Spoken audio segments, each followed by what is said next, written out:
ආයිබෝවන් සියලු දෙනාටම පුතේ මේ දැන් අපේ 2027 මේ Zoom class එකේ අපි පළවෙනි ඒකකයේ බමුණු ඉගැන්වීම් වල අපි කතා කරා මේ වෙනකොට වීඩියෝ ක්ලාස් දෙකක මාතෘකා 4ක් හරි එතකොට අපි කතා කරපු මාතෘකා තමයි ඔයාලට පේනවා මේ බමුණු ඉගැන්වීම් වල මම කතා කරලා ඉවර කරා මේ වෙනකොට නිර්මාණවාදයයි වර්ණ ධර්මයි හරි එතකොට මේ කොටස් දෙකම එකතු කරපෝ පළවෙනි එපිසෝඩ් එක මම ඕගොල්ලන්ට දාලා තියෙන ඕගොල්ලෝ බලලා ඇති හරි එතකොට ඊළඟ එපිසෝඩ් 2 දෙවෙනි කොටසේදී අපි කතා කරා ස්වධර්ම සහ ආපද්ධර්ම හරි එතකොට අද මම ඔයාලට කතා කරන්න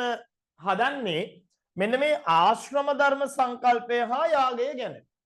හරි. එතකොට අපි මේ ඉන්නේ බමුණන්ගේ මූලික ඉගැන්වීම් වල. right? අපි කියන්නේ බමුණු ඉගැන්වීම් ගැන. හරි. එතකොට බමුණු ඉගැන්වීම් වල පළවෙනිම ඉගැන්වීම නිර්මාණවාදය. අපි එතනදී කතා කරේ මැවීමක් ගැන. මැවීමක්. ඊළඟ කොටසේදී අපි කතා කළේ වර්ණ ධර්ම හරි වර්ණ ධර්ම වලදී අපි කතා කරේ කුල ක්‍රමයක් ගැන කුල ભેදය අපි ස්වධර්ම වලදී කතා කළේ රැකියා ගැන ආපද්ධර්ම වලදී කතා කරේ ආපදාවකදී ගත යුතු ක්‍රියාමාර්ගයක් ගැන හරි ඒ තමයි තමන්ට ආපදාවක් කරදරයක් විපතක් ආවම ඒකෙන් බේරෙන්න මොකක්ද කරන්න කියන එක ගැන. අපි දැන් අද කතා කරන්න බලාපොරොත්තු වෙනවා එහෙනම් එතන ඉඳලා ආශ්‍රම ධර්ම සංකල්ප ගැන. හරිද?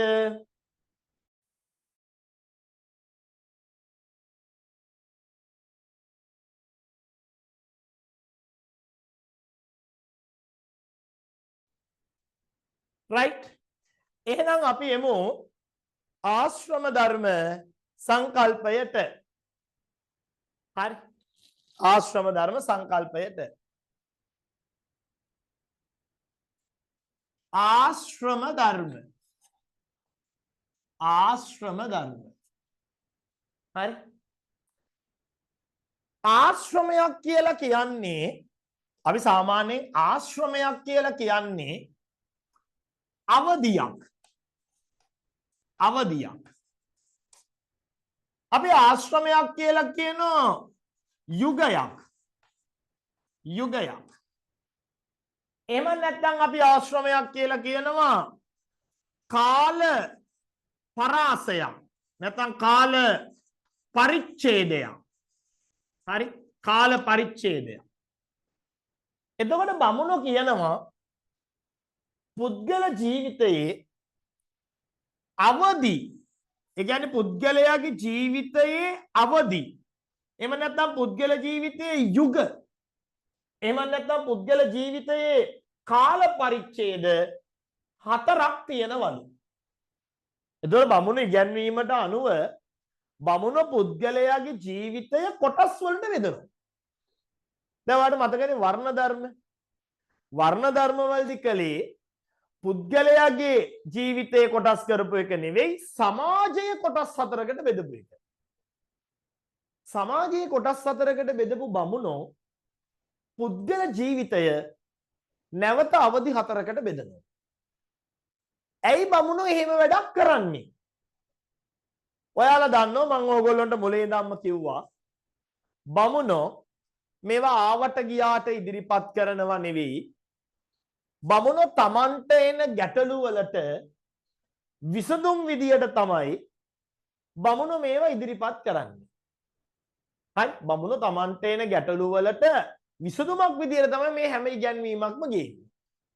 මතකනේ නිර්මාණවාදයේ ඉදිරිපත් කළේ තිබුණු බහුදේවවාදයේ බැහැර කරලා ඒකදේවවාදයක් සමාජගත කරන්න. එතකොට බමුණෝ නිර්මාණවාදයෙන් බලාපොරොත්තු උනේ බහුදේවවාදය බැහැර කරලා ඒකදේවවාදයක් ස්ථාපිත කරන්න. ඒ වගේම බමුණු වර්ණ ධර්ම වලින් බලාපොරොත්තු වුණේ තමන්ගේ කුලය සමාජයේ තියෙන උසස්ම කුලය කියලා පෙන්වන්න.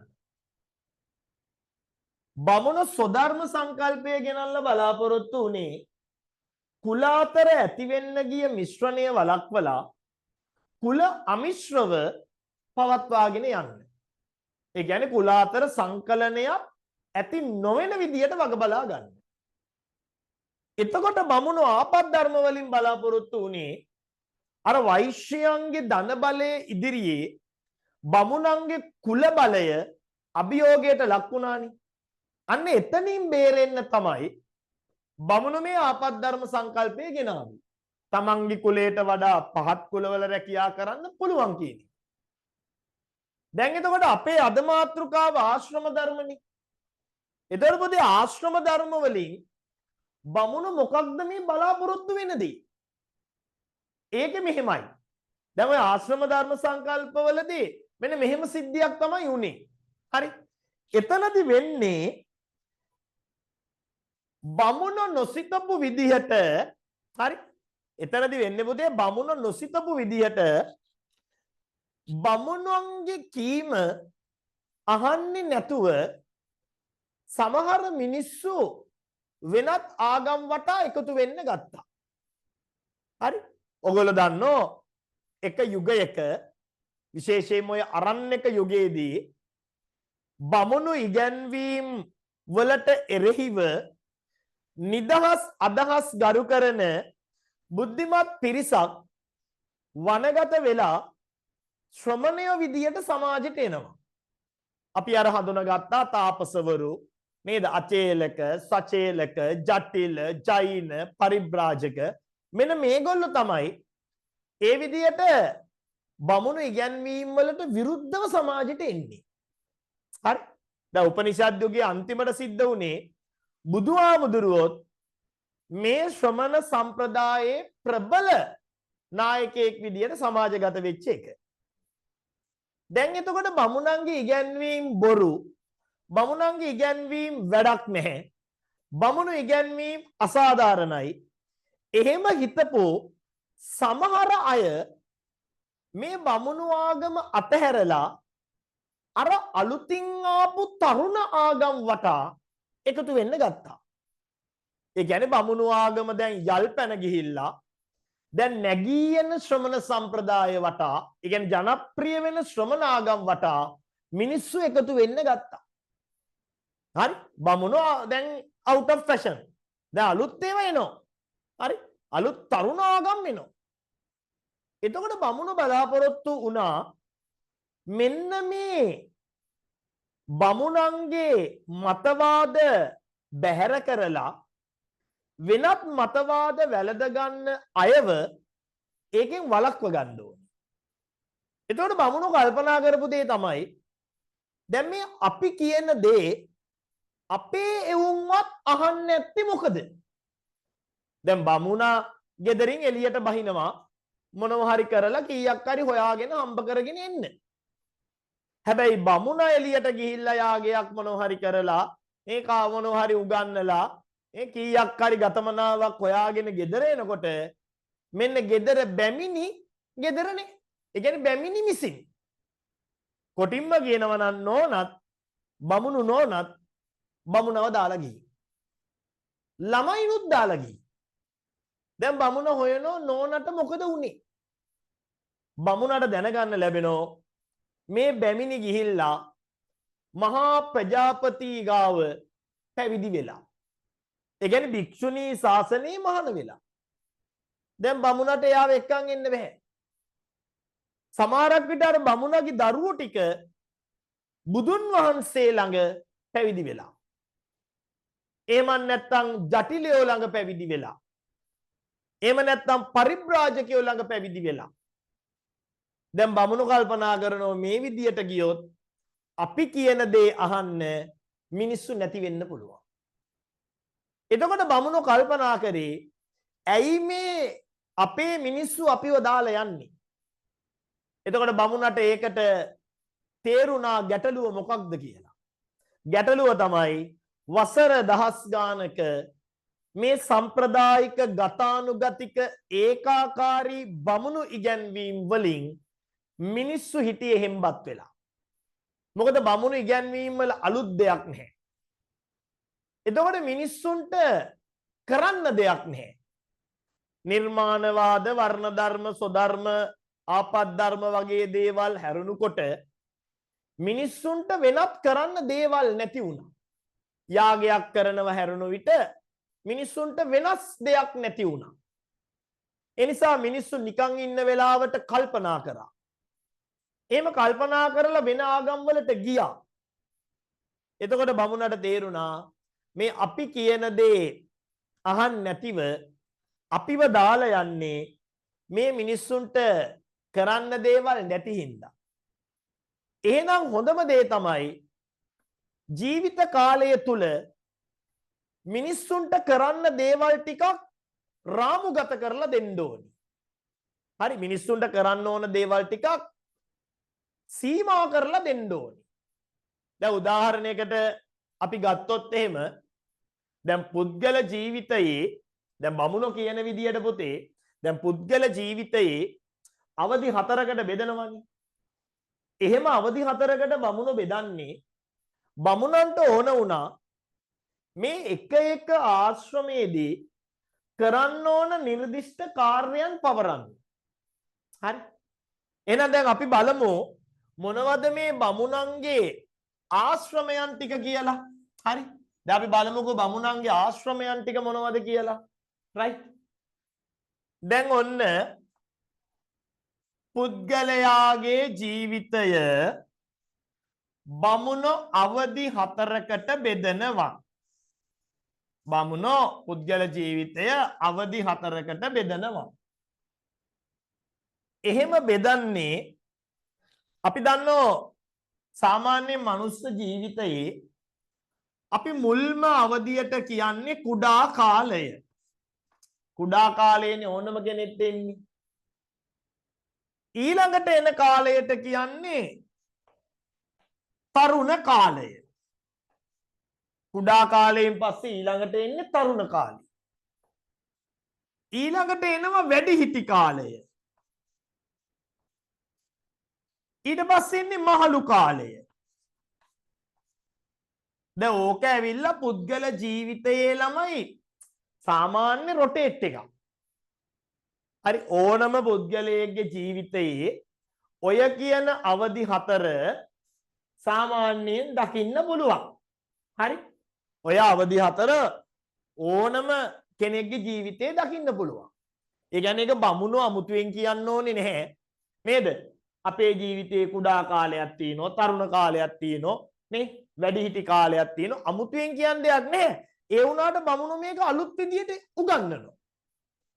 බමුණු කියනවා පුද්ගල ජීවිතයේ අවදි 4කට බෙදලා මහා බ්‍රහ්මයා කියන දෙවියෝ මේ එක එක අවදියේදී කළ යුතු නිර්දිෂ්ට කාර්යයන්, ඒ කියන්නේ වගකීම් පවර්ලා තියෙනවා.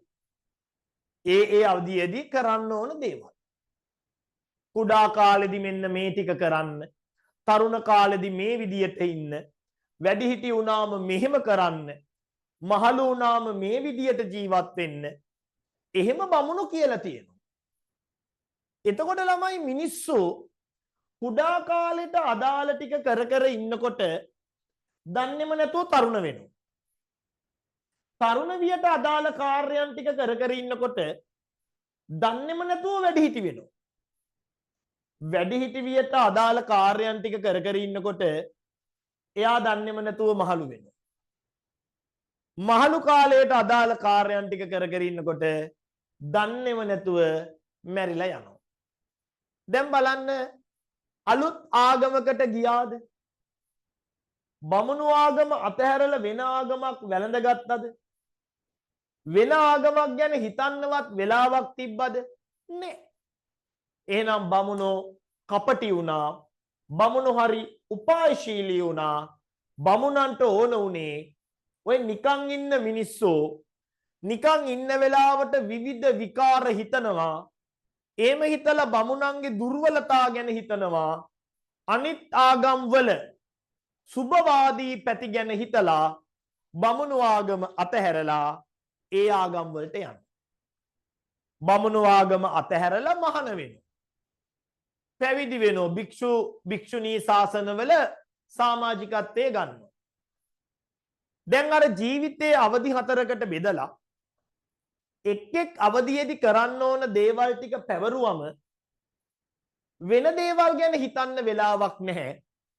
වෙන දේවල් කරන්න වෙලාවක් නැහැ. වෙන ආගමක් ගැන හිතන්න කොටින්ම වෙලාවක් නැහැ. ඒ නිසා වෙන ආගමකට යන්නෙත් නැහැ. තමන්ගේ ජීවිතේ ඒ අවදි ටික ගත කර කර ඉන්නවා. දන්නේම නැතුව මැරලා යනවා. ඕක තමයි වෙන්නේ. දැන් අපි ගත්තොත් එහෙම මේම හිතන්නකෝ.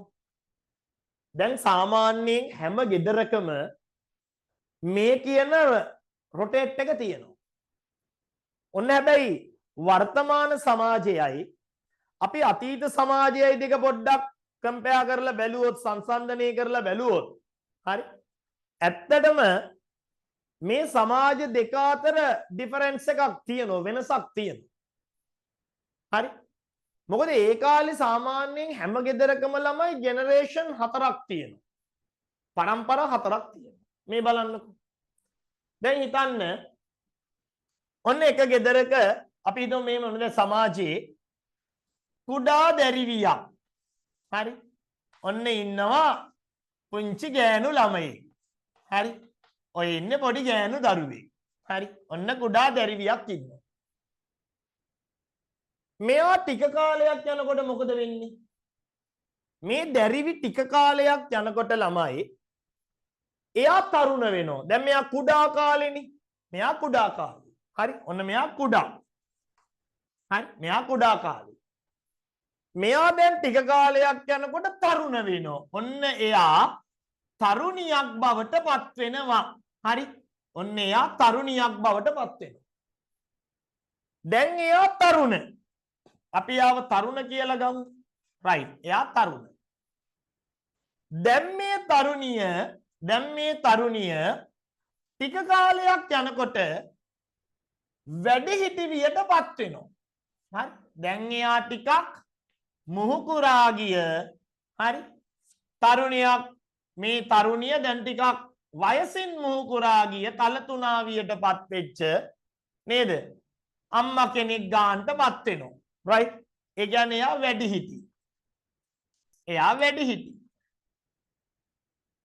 එතකොට මේ අම්මා කාලයක් යනකොට මහලු වියටපත් වෙනවා. ඒ කියන්නේ එයා දැන් කාලයක් යනකොට මැහැල්ලක් බවට පත් වෙනවා. ඔන්න එයා දැන් වයසයි. එයා වයසයි. හරි. එයා වයසයි. එතන පොඩ්ඩක් නිකන් ඩිකිය උල්ලුණා වගේ වුණා. හරි දැන් හරි ඈ. දැන් එයා වයසයි. ඒ කියන්නේ පුතේ එයා දැන් මහලු. එයා දැන් මහලු. තව කාලයක් යද්දි මොකද වෙන්නේ මෙයා මොකද වෙන්නේ? මෙතනට එනවද? ඔය එතනට එනව ලබනාත්මේ. මෙයා මැරෙනවා. මෙයා මිය යනවා. දැන් ඔයාලට තේරෙනවා මෙතන වෙන්නේ මෙන්න මේ දැරිවි තරුණ වෙනවා. හැබැයි මෙයා තරුණ වෙනකොට කවදාකවත් මෙතන හිස් වෙන්නේ නැහැ. ඇයි මෙයා තරුණ වෙනකොට එයා තරුණ කාලේ විවාහ වෙලා දරුපල ලබනකොට මෙයාට ඉන්නවා මේ වගේ දරුවෝ. දැක්කනේ? දැන් මේ සමාජ දෙකම ඉන්නවා. දැන් මෙයා වැඩිහිටි වෙනකොට මෙයා තරුණ වෙනවා. එතකොට ඒ තරුණියට මේ වගේ දරුවෝ ඉන්නවා. මේ වැඩිහිටි අම්මා මහලු වෙනකොට මේ තරුණිය වැඩිහිටි වෙනවා. මේ දැරිවි තරුණ වෙනවා. ඒ තරුණියට මේ වගේ දරුවෝ ඉන්නවා. දැන් මේ අම්මා මිය යනකොට මේ වැඩිහිටි මව මහලු වෙනවා. මේ තරුණ ස්ත්‍රිය වැඩිහිටි වෙනවා. මේ බාල දියණිය තරුණ වෙනවා. ඒ තරුණියට මේ වගේ දරුවෝ ඉන්නවා. බලන් ගියාම දැන් ඕක ඇවිල්ලා රොටේෂන් එක. දැන් ඕක සාමාන්‍ය ගෙවල් වල ඉස්සර බමුණු ගෙවල් වල ඔය ක්‍රමවේදය තියෙනවා. ඔය પરම්පරා 4 නියෝජනය වෙනවා. දැන් මගේ වර්තමානයේ ඕක වෙනස් වෙන්නේ. දැන් වර්තමාන සමාජ තුනයි. ඒ කියන්නේ પરම්පරා තුනයි. දැන් ඕගොල්ලෝ ඉන්නවා. දැන් ඔයා බලන්නකෝ ඔයා ඉන්නවා. ගෙදර. හරි. ඔයාගේ අම්මා තාත්තා ඉන්නවා. ඒගොල්ලොන්ගේ දෙමව්පියෝ ඉන්නවා. ඒ කියන්නේ ඔයාගේ ආච්චි සීයා ඉන්නවා. එච්චරයි.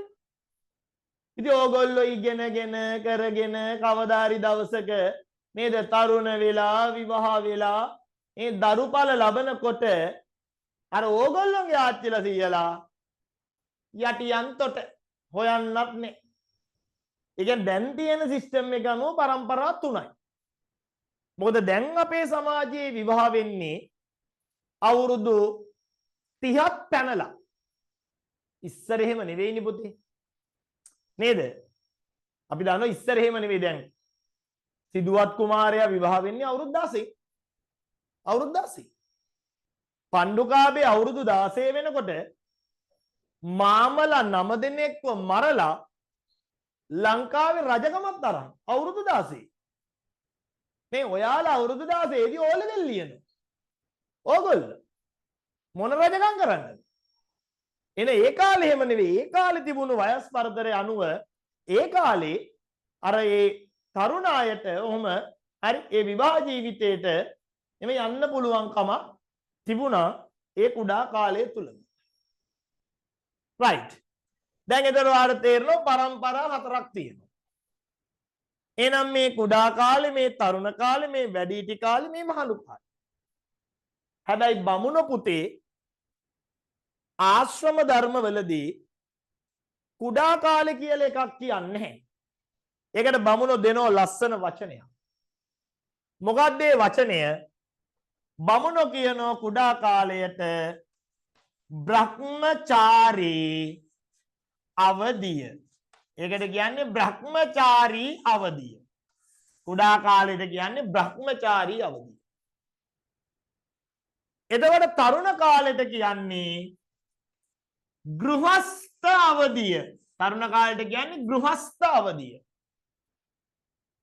වැඩිහිටි කාලයට කියන්නේ වානප්‍රස්ත අවදිය.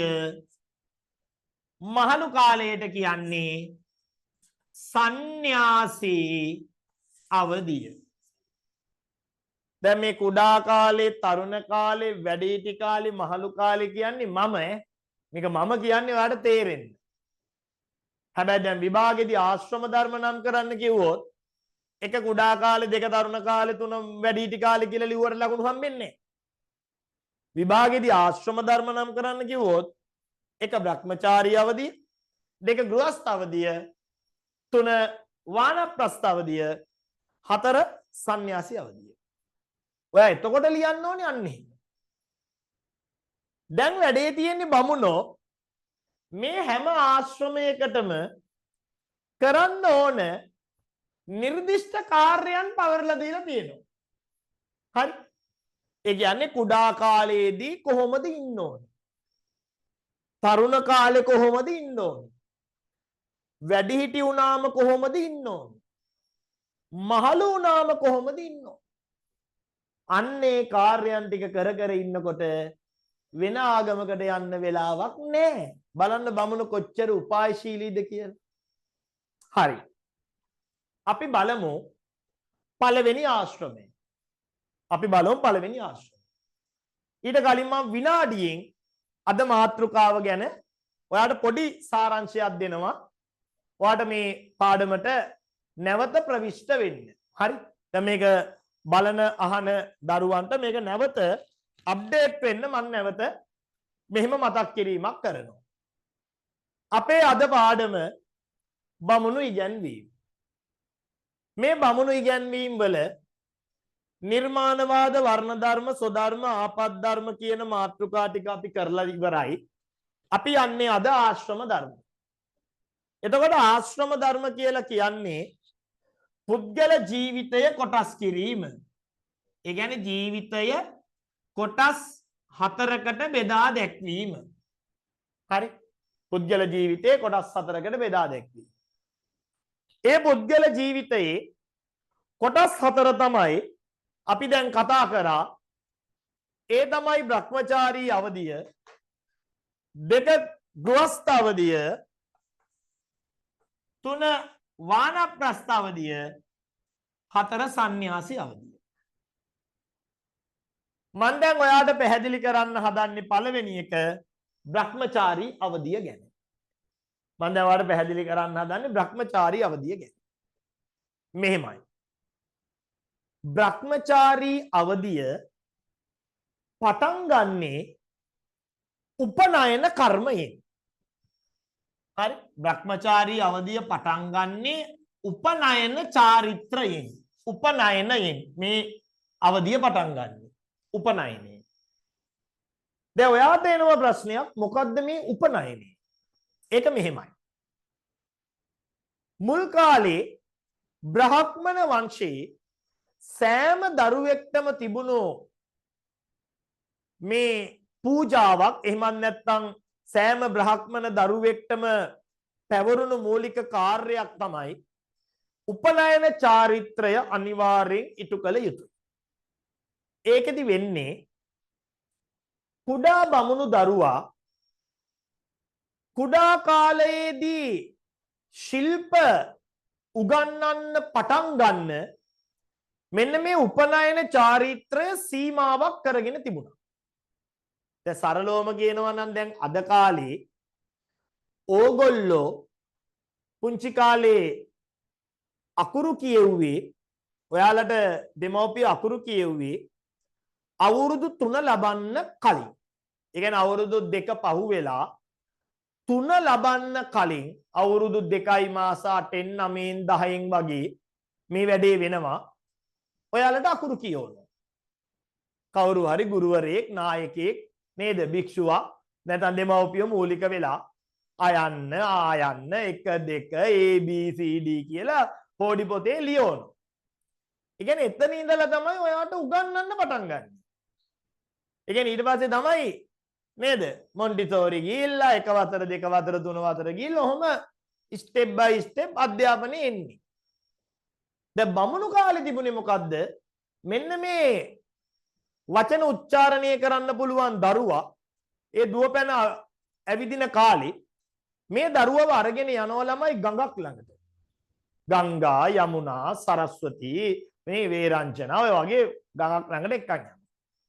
ගිහලා සුද්‍ර වූ ගම් වතුරින් නාවලා, සුවඳ පැනින් නාවලා මේ දරුවව පිරිසිදු කරලා සූර්ය දේව නමස්කාර කරවලා මහා බ්‍රහ්මයා වෙනුවෙන් පුද පූජා පවත්වලා මේ ළමයා උපනයන කියන චාරිත්‍රයේ මේ දරුවගේ කරේ පලන්දනවා නූලක්. ඒ නූලට කියනවා පූන නූල. ඒ නූලට කියන්නේ පූන නූල. පූන නූල. මේක දාන්නේ කරේ. බෙල්ලේ නෙවෙයි. දැන් බෙල්ලේ දානවා කියන්නේ මෙහෙම. කරේ දානවා කියන්නේ මෙන්න මෙහෙම දාලා මේ පැත්තෙන් දාලා මෙහෙම එනවා. ඕගොල්ලෝ දැකලා ඇති ඔය බමුණන්ගේ පින්තූරවල ඔය අපි දැකලා තියෙනවා ඉන්දියාවේ දැන් ඔය Hindu සංස්කෘතිය තුල ඔය හින්දි චිත්‍රපටිවල එහෙම අර දැකලා ඇතිනේ ඔය පූජකයෝ එක එක පුද පූජා කරනවා. නේ ඔය චිත්‍රපටිවල මේ ප්‍රධාන නළු නිලියෝ විවාහ වෙනවා. මේ එතකොට ඔය පොඩි ගින්නක් ඇති කරලා එතන අර බමුණු පූජකයෝ වාඩි වෙලා ඒ පූර්ණ නූලක් කරේ දාපු අය ස්තෝත්‍ර කිය පොඩි පූජාවක් කරනවා දැකලා ඇති. නේ ඔයගොල්ලෝ එහෙම දැකලා ඇති. සාමාන්‍යයෙන් ඔය අපි එහෙම චිත්‍රපටිවල දකිනවා ඒගොල්ලෝ දැන් අපේ සංස්කෘතිය නෙවෙයි. දැන් අපි කරන්නේ මනමාල මහත්තයයි මනමාල මහත්තිය මියවයි නග්ගනෝ පෝරුවක් උඩට. නේ නගලා එතන යට ඉඳගෙන නේද අර ඉන්නෝ ඒ ආවතේව ඒ පුද පූජා කරන මහත්තේ මේ යා කවි ගායනා රජ්ජායනා කරලා අෂ්ටක කියලා අරව මේව ජයමංගල ගාථා ඔක්කොම කියලා කරලා නේද අර පෝරුවේ අතගිලි නේද බැඳලා අරව මේව කළා බුලත් තුරුළු බිම දාලා තෑගි බෝග දීලා පොල් බිඳලා නේද දකුණු කකුල පෙරට තියලා පෝරුවෙන් බස්සන. ඒ අපේ සංස්කෘතියනේ. ඉන්දියාවේම නේ අර පොඩි ගින්නක් ඇති කරලා අර යාග සිස්ටම් එක පොඩි ගින්නක් ඇති කරලා ඊට පස්සේ මේ මනමාල මහත්තයාවයි මනමාල මහත්මියවයි මේ ගින්න වටේ වට 7ක් යවනවා නේ. ඒව දන්න ඕගොල්ලෝ. ඔක දැකලා tie වට 7 යනකොට නිකම්ම යන්නේ නෑ. මනමාල මහත්තයාගේ වස්ත්‍රේ ඇඳුමේ එයාගේ තියෙනවනේ අර මේම බෙල්ලට දාලා තියෙන සාටකයක්. ඒගොල්ලෝගේ වස්ත්‍රේ ඒ අඳින චාරිත්‍ර ඇඳුමේ ඒකේ පොට කෙලවර මනමාල මහත්මියගේ සාරි පොටක ගැට ගහනවා. හරි. දැන් මනමාල මහත්තයා ඉස්සර වෙලා යනවා. මනමාල මහත්මිය පස්සෙන් එනවා. දැන් ඔහොම වට 7ක් කැරකෙනවා. හරි. දැන් මනමාල මහත්තයා ඉස්සරෙන් එනවා. මනමාලි පස්සෙන් එනවා. අනික යමන් පුල්ලි ගොනෝ මෙල්ල නොවි තරගෙ දා ගිහලා හරි ඔහොම යනවා දැන් වට 7ක් යනවා. හැබැයි ඔය වට 7න් ඔය විදියට යන්නේ වට 6යි. වට 6. අන්තිම වටේදී ඉන්දියාවේ හිමයි අන්තිම වටේදී මනමාලි ඉස්සර වෙනවා.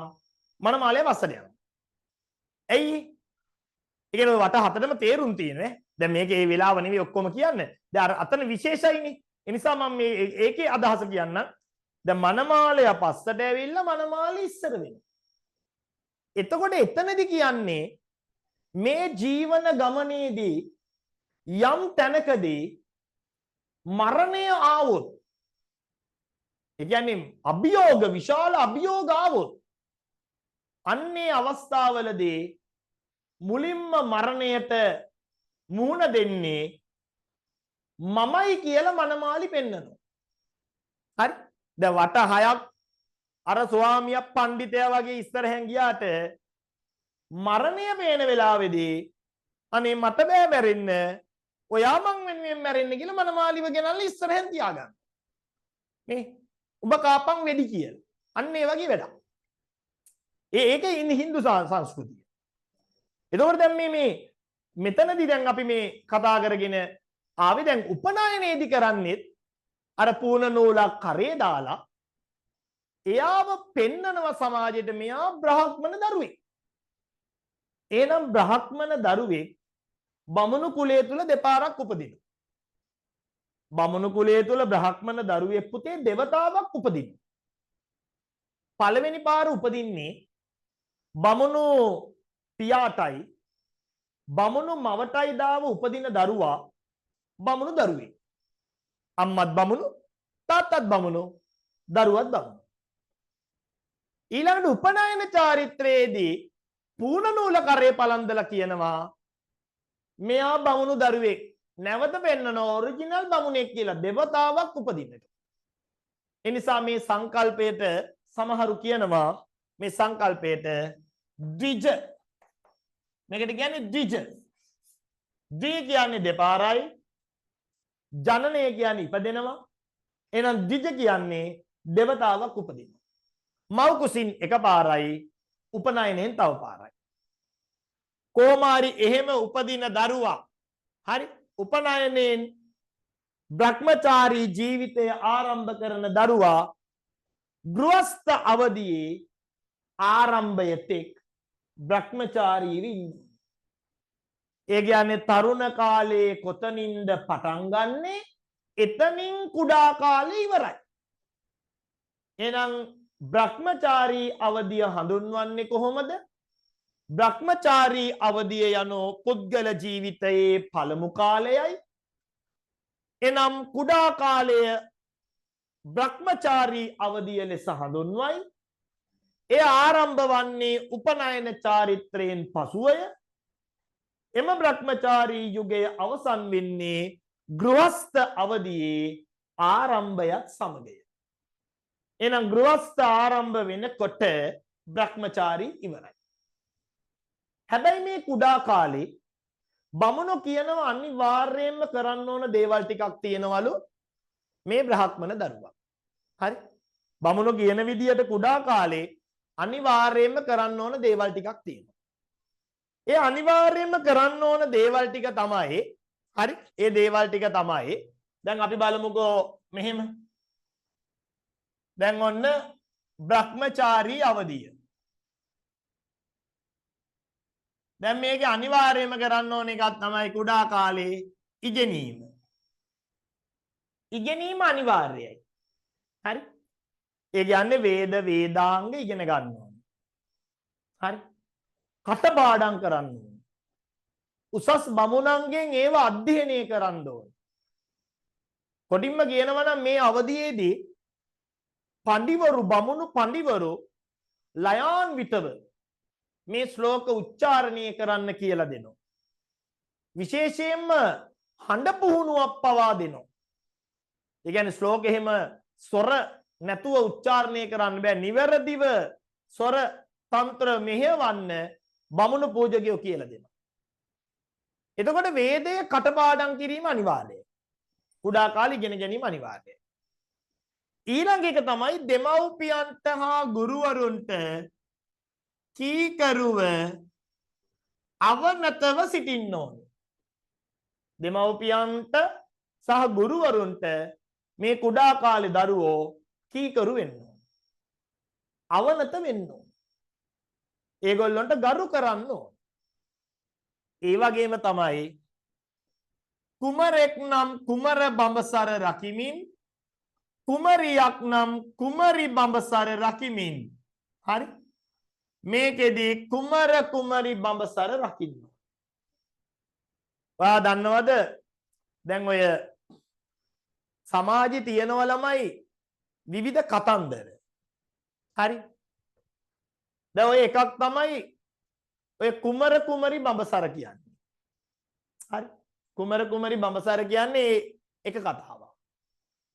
ඒ කියන්නේ කුඩා කාලේ හරි කුඩා කාලේ පිරිමි ළමයි ගැහැණු දරුවන් සමග ඒ කියන්නේ අපි කියනවා ලිංගික එකතු වීම වලින් වැළකී කටයුතු කරන්න ඕන. කුමරේ කුමරියත් එහෙමයි ගැහැණු දරුවෝ පිරිමි දරුවන් එක්ක ලිංගික ඇසුරු නොපවත්වා කටයුතු කරන්න ඕන. එහෙනම් කුඩා කාලේ මෙන්න මේ බ්‍රහ්මචාරී පිළිවෙත රකින්නවට මේ සීලය රකින්නවට කියනවා කුමර කුමරි බඹසර රැකීම කියලා. හරි? අන්න ඒ වගේ වචන තියෙනවා. දැන් තරුණ වුණාම මොකද්ද කියන්නේ? දැන් තරුණ වියේදී කියන්නේ කුමර කුමරි බඹසර රකින්නවා කියලා. තරුණ වියේදී කියන්නේ ඔයගොල්ලෝ අහලා ඇති පතිවත රකින්නවා කියලා. පතිවත රකින්නවා. මොකද්ද පතිවත රකින්නේ? කියන්නේ පතිවත රකින්නවා කියන්නේ මොකක්ද? දැන් කවුද පතිවත රකින්නෝ? ගැහැණු අය. එතන මෙහෙමයි කියන්නේ. බිරිඳක් නම් තම ස්වාමියා පතා ජීවත් වෙනවට කියනවා පුතේ පතිවත රකින්නවා කියලා. බිරිඳක් නම් තම ස්වාමියා පතා ජීවත් වීම තමයි පතිවත රකින්නවා කියලා කියන්නේ. හරි? එතකොට ඒකෙන් අදහස් කරන්නේ පර පුරුෂයන් කරා නොගොස් සිටින්න ඕනේ. වෙන පිරිමිය ඇසුරු කරන්න බෑ. ස්වාමියාත් එක්ක විතරයි එකට වාසය කරන්නේ. දැන් ඒක එතකොට ඔයාලා හිතනවා ඇති දැන් මේක කසාද බැන්දට පස්සේ විතරයි නේද ඒක ඔට්ටු වෙන්නේ. අයි බිරිඳක් නම් ස්වාමියාට නෑ. පෙම්වතියක් නම් පෙම්වතා පතා ජීවත් වෙන්න ඕනේ. ඒ කියන්නේ එක පෙම්වතියකට පෙම්වතුන් ගොඩක් ඉන්න බෑ නේ ඩබල් ගේම්ස් බෑ. මේ කියන්නේ පෙම්වතියක් නම් තම පෙම්වතා පතා ජීවත් වෙන්න. දැන් බලන්න එතකොට ඒක කියන්නේ කාන්තාවන්ට. දැන් සමාජයේ වැඩිපුරම ඔය වගේ කොන්දේසි තියෙන්නේ ගැහණුන්ට. මේ අර ඔක්කොම කුණු බේරේ වැවට වගේ සියලු accounts ටික වැටෙන්නේ කාන්තාවන්ගේ. නේ ඔක්කොම ටික කාන්තාවන්ට තමයි බැර වෙන්නේ. දැන් වැඩේ තියෙන්නේ මෙහෙමයි. දැන් පිරිමින්ට එහෙම එකක් රකින්න නැද්ද? දැන් කුඩා කාලේ නම් කුමර බඹසර රකින්න ඕනේ. දැන් මං අහන්නේ තරුණ වුණාම මොකද්ද රකින්නේ? ඒකටත් තියෙන වචනය. හැබැයි දැන් ඔයා හිතනවා ඇති. සමහරවිට ඔයාට මතක් වෙන්නේ නැහැ. මොකක්ද මේ කියලා? කාන්තාවෝ පතිවත රකින්නවා නම් පිරිමි රකින්න ඕන පතිනිවත. හැබැයි එහෙම වචනයක් විවහාර වෙන්නේ නැහැ. ඇයි විවහාර වෙන්නේ නැත්තේ? මේක පුරුෂෝත්තම සමාජයක්. එදත් අදත් හෙටත් එහෙමයි. ඒ නිසා පිරිමින්ට ඒ වචනේ දැනෙන්නේ. එහෙනම් පතිනිවත රකින්නවා කියන්නේ ස්වාමියෙක් නම් බිරිඳ පතා ජීවත් වෙන්න ඕනේ. දැන් බිරිඳට විතරද හොඳ ස්වාමියා පතා ජීවත් වෙලා පතිවත රකින්න? එහෙනම් ස්වාමියාත් තම බිරිඳ පතා ජීවත් වෙන්න ඕන. ඒකට කියන්නේ පතිනිවත රකින්න. පෙම්වතෙක් නම් පෙම්වතිය පතා ජීවත් වීමට තමයි පතිනිවත රකින්නවා කියලා කියන්නේ. ඔය වගේ කතන්දර තියෙනවා. අර ආවා විවාහත් ඒ වගේ තමයි. දැන් අපි හිතන් ඉන්නවා සමහරට ආවා විවාහ කියන්නේ කසාද වෙනවා දික්කසාද වෙනවා කියලා. එහෙම නෙවෙයි. ආවාහ වෙන්නේ පිරිසක්, විවාහ වෙන්නේ තව පිරිසක්. විවාහ වෙන්නේ ගැහැණු දරුවෝ. ඒ කියන්නේ පුතේ ගැහැණු දරුවෙක් නම් ඔබ කවදා හරි වෙන්නේ විවාහයක්. එතකොට පිරිමි දරුවෙක් නම් එයා වෙන්නේ ආවාහයක්. විවාහ වෙනවා කියන්නේ ගැහැණු දරුවෙක් පිටස්තර පිරිමි දරුවෙක්ව කසාද බැඳලා යනවා. ඒකට කියන්නේ විවාහය. ඇය යනෝ පිටතට යනෝ වෙන ප්‍රදේශයකට යනවා. එතකොට පුතෙක් නම් පිටස්තර වෙන ප්‍රදේශයක දියණියක් කැඳාගෙන ගෙදරට එනවා. ඒක ආවාහය. මේක ආවාහය. ඒකත් හරියට ළමයි නිකන් අර මොකද්ද මේ ඉම්පෝර්ට් එක්ස්පෝර්ට් වගේ වැඩක් ඉදින් නේද? ආනයන අපනයන වගේ. දැන් ගෙවල් වල දූලා පුතාලා දෙගොල්ලම ඉන්නෝ කියන්නේ. ඔන්න ගෙයක් තියෙනවා අම්මටයි තාත්තටයි දුවෙකුත් ඉන්නවා පුතිකුත් ඉන්නවා. දැන් දූ විවාහ වුණාම යනවා. එතකොට ගෙදර ඉතුරු වෙන්නේ කොල්ලා විතරයි. හැබැයි ඒ කොල්ලා විවාහ කරගෙන ගෑනු දරුවෙක්ව අරගෙන එනෝ. ඒ කියන්නේ ආවාහයක් කරගන්නවා. දැන් ආයි දෙන්නයි. ඒ දැන් දූ වෙනුවට ලේලි ඉන්නවා. දැක්කද? මෙහෙන් යනකොට මෙහෙන් එනවා. යවනවා එවනවා.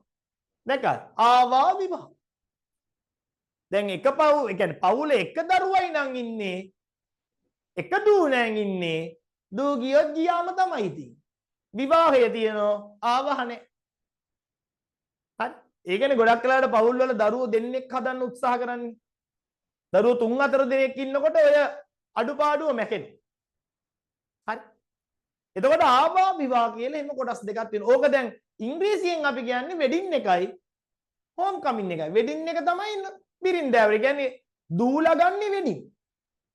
පුතාලා ගන්නේ හෝම් කමින්. හෝම් කමින් කියන්නේ ගේ ඉස්සරහට එනෝ නෙවෙයි. අර ගෙදරට එක්කන් එනෝ කියන එක. නේ? ගෙදරට කැන්දන් එනවා කියන එක තමයි එතන කියන්නේ. ඉතින් එහෙම වචන තියෙනවා. කුමර කුමරි බඹසර, පතිවත පතිනිවත, ආවාහ විවාහ, ඔය වගේ සමාජ වචන තියෙන. ඒවා ආවම මම මේ තැන්වලදී පැහැදිලි කරන්නම්. දැන්ට මතක් වෙච්ච තුන තමයි මම ඔය කිව්වේ.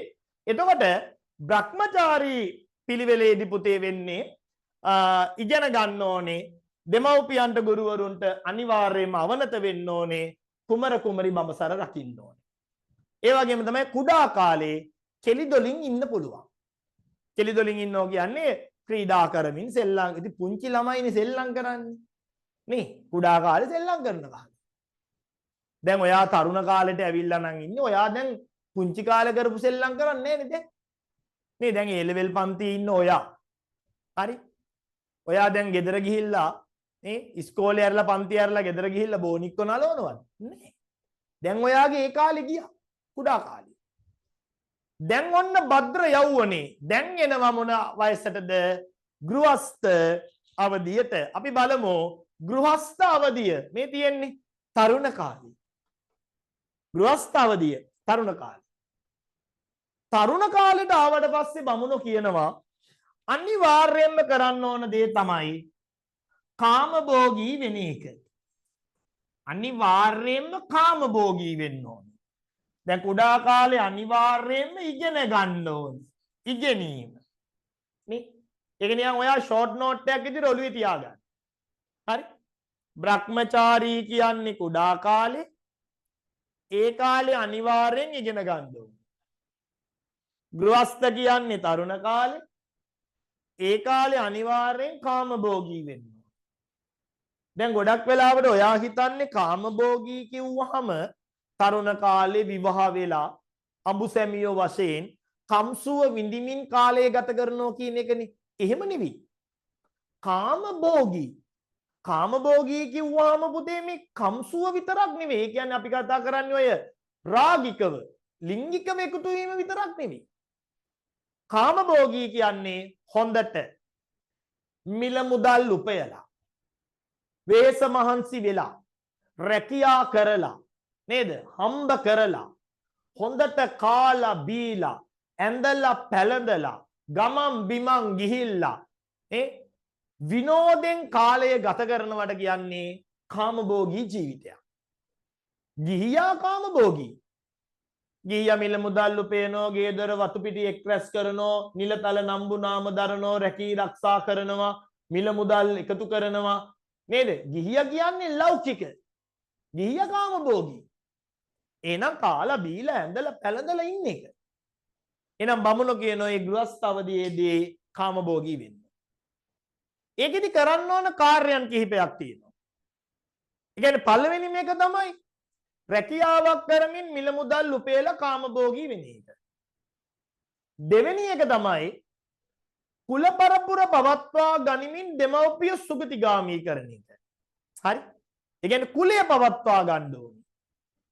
ඒ කියන්නේ විවාහ වුණාට පස්සේ කාමභෝගී ජීවිතය තුළ දරු සම්පත් ලබන්න ඕනේ. අපි කියන්නේ කුලය පවත්වාගෙන. ඒ වගේම තමයි ආගමික වතාවත් කරමින් ආගමේ දියුණුව සලසන්නත් ඕනේ. දැන් කොහොමද බමුණගේ කපටිකම? දැන් බලන්න බමුණා කියනවා කුඩා කාලේ ඉගෙන ගන්න. තරුණ කාලේ හම්බ කරන්න. ඒ සල්ලි වියදම් කරලා හොඳට කාලා බීලා ඇඳලා පැළඳලා ඉන්න. හැබැයි ඔක්කොම වියදම් කරන්න එපා. ටිකක් අපිට දෙන්න. බමුණු කියන්නේ මේ ටිකක් අපිට දෙන්න. සල්ලි අපිට දෙන්න. දීලා අපිට කියලා යාග කරගන්න. ආගම දියුණු කරගන්න. ඒ කියන්නේ පුතේ තරුණ කාලේ තමයි යහමින් මිල මුදල් අතේ තියෙන්නේ. ඒ කාලේ බමුණු කියනවා හොඳට කාලා බීලා ඇඳලා පැළඳලා ඉන්නවා වගේම සල්ලි වියදම් කරලා යාග හෝම කරලා නේද? අපිට කියලා යාග හෝම කරගෙන ආගමත් දියුණුවටපත් කරන්න. එහෙනම් බමුණගේ උපාය, බමුණගේ අවශ්‍යතාවය තවත් පැත්තකට යනවා ආශ්‍රම ධර්මවලින්. ඒ කියන්නේ මූලිකම අවශ්‍යතාවය උනේ බමුණු ආගම අතහැරලා වෙනත් ආගම් වටා එකතු වෙන අයව සීමා කරන එක. දැන් ඒ තුලින් බමුණු බලනවා තරුණ කාලේ හම්බ කරපල්ලා ඒ සල්ලි වලින් කොටසක් අපිට දීලා යාගත් කරගනින්න. එහෙනම් කාමභෝගී ජීවිතයේ කම්සුව විඳින්න. හරි? එතන තමයි අපේ කාමභෝගී ජීවිතය ගැන දකින්නේ. අපි මේක මෙතනත් එහෙම දක්වමු. හරි? බ්‍රහ්මචාරී. ඒ කියන්නේ මෙතන එන්න ඕනේ ගෘහස්ත. එහෙනම් ගෘහස්ත කියන්නේ කාමභෝගී නේද? කුල පරපුර පවත්වා ගැනීම, ආගම දියුණුවටපත් කිරීම. ඔන්න ඔය ටික තමයි එතනදි කරන්න තියෙන්නේ. දැන් ඊළඟට එන්නේ මොකද්ද? වානප්‍රස්ත. වානප්‍රස්ත. දැන් ඊළඟ අවධිය වානප්‍රස්ත. වානප්‍රස්ත කියලා කියන්නේ අන්න අර කියන වැඩිහිටි කාලෙනි. වානප්‍රස්ත කියන්නේ මෙන්න මේ තියෙන වැඩිහිටි කාලෙනි. මේ තියෙන්නේ වැඩිහිටි කාලේ. දැන් කුඩා කාලේ ඉගෙනීම අනිවාර්යයි. තරුණ කාලේ කාමභෝගී ජීවිතය අනිවාර්යයි. වැඩිහිටි වුණාම බමුණු කියනවා සියලු බැඳීම් වලින් නිදහස් වෙන්න. හරි?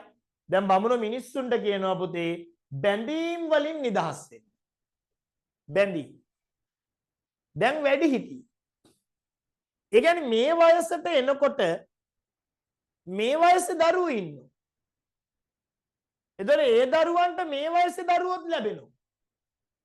ඒ නිසා මේ වයසට එනකොට සියල්ල බදාගෙන ඉන්න එපා. දොඩම් ගොඩ බදාගත්තා වගේ ඔක්කොම බදාගෙන ඉන්න එපා. පුළුවන් තරම් බැඳීම් වලින් ගැලවෙන්න බලන්න. පුළුවන් තරම් බැඳීම් වලින් නිදහස් වෙන්න. අපි බලමු මොනවද මේ බැඳීම් කියලා. නේ? අපි නිකන් බැඳීම් ටිකක් බලමු. දැන් මොනවද මේ බැඳීම්? බමුණෝ කියන විදියට වානප්‍රස්ථ අවධියේදී නේද ගැලවෙන්න තියෙන බැඳීම් මොනවද? බැඳීම් එකක් තමයි දරුවන්ට උගන්වලා ඉවර වෙන්න ඕනි. හරි. දැන් උගන්වලා ඉවරයි. හරි. භ්‍රමචාරී අවධියේදී උගන්වලා ඉවරයි. ඒ වගේම දරුවන්ව කුලයට අනුව විවාහ කරලා දෙන්න ඕනි. කුලයට අනුව ආවාහ විවාහ.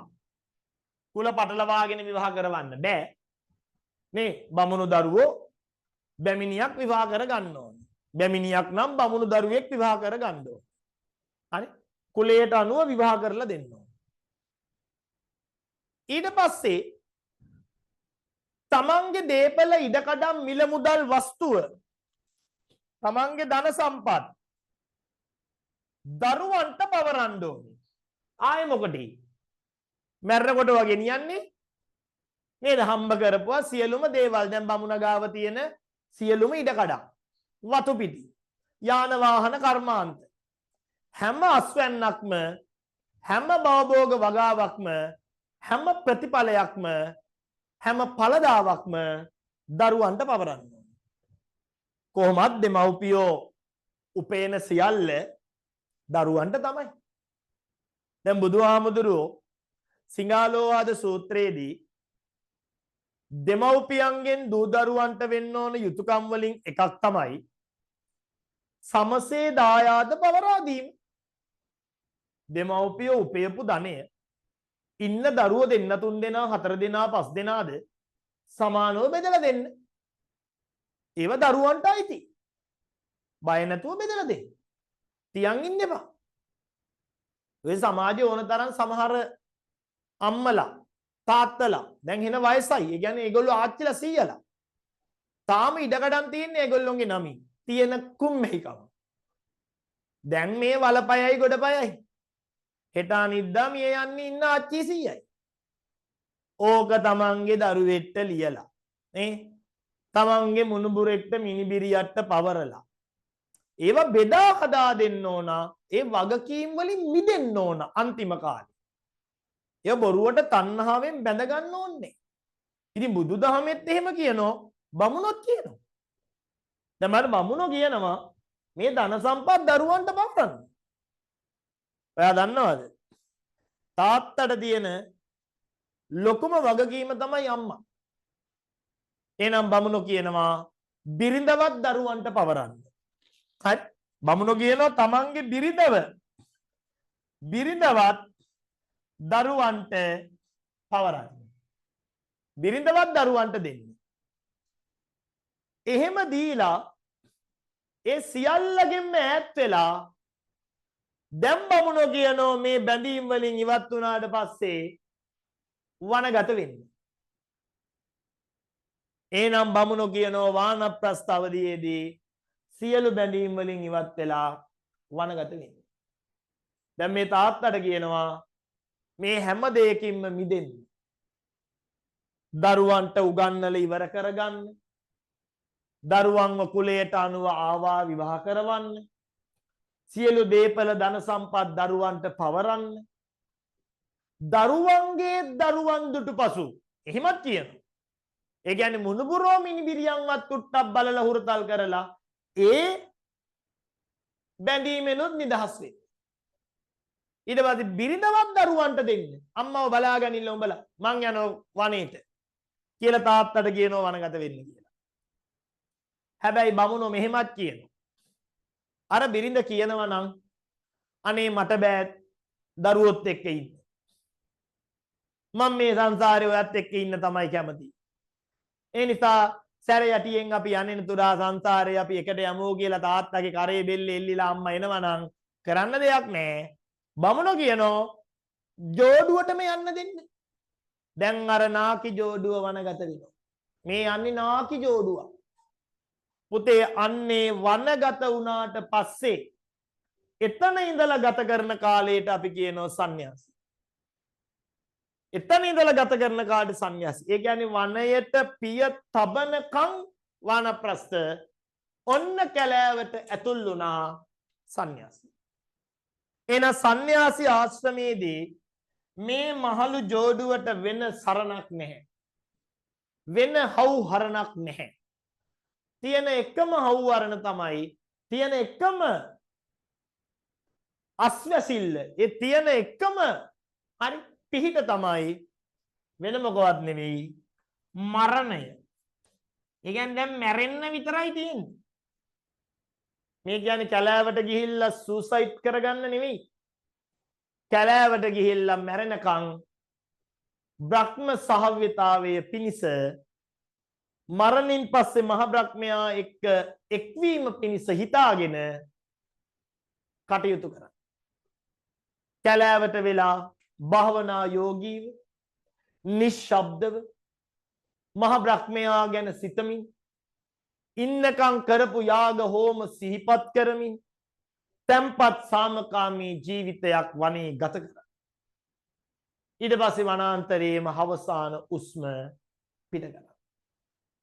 ඕක තමයි බමුණන්ගේ ආශ්‍රම ධර්මවල අවසානය සන්න්‍යාසී ආශ්‍රම. දැන් බලන් ගියාම ඔයාට හිතෙනවා ඇති බමුණු ඉගැන්වීමට අනුව සමාජයේ වයසක අය නැහැ. ඒ ඉතින් මහලු වෙනකොට වනගත වෙනවනේ. එහෙමත් නෑ. ඒ කියන්නේ බමුණෝ කියනවා පුතේ වනගත වෙලා එහෙම ඉන්න කාලේ ඉන්නම බැරි නම් හිතුනොත් නැවත ගෙදර එන්න ඕන කියලා ප්‍රශ්නයක් නෑ. එන්න ගෙදර. ගෙදර ආවට පස්සේ දරුවෝ ඒ දෙමව්පියන්ට සලකන්න ඕන.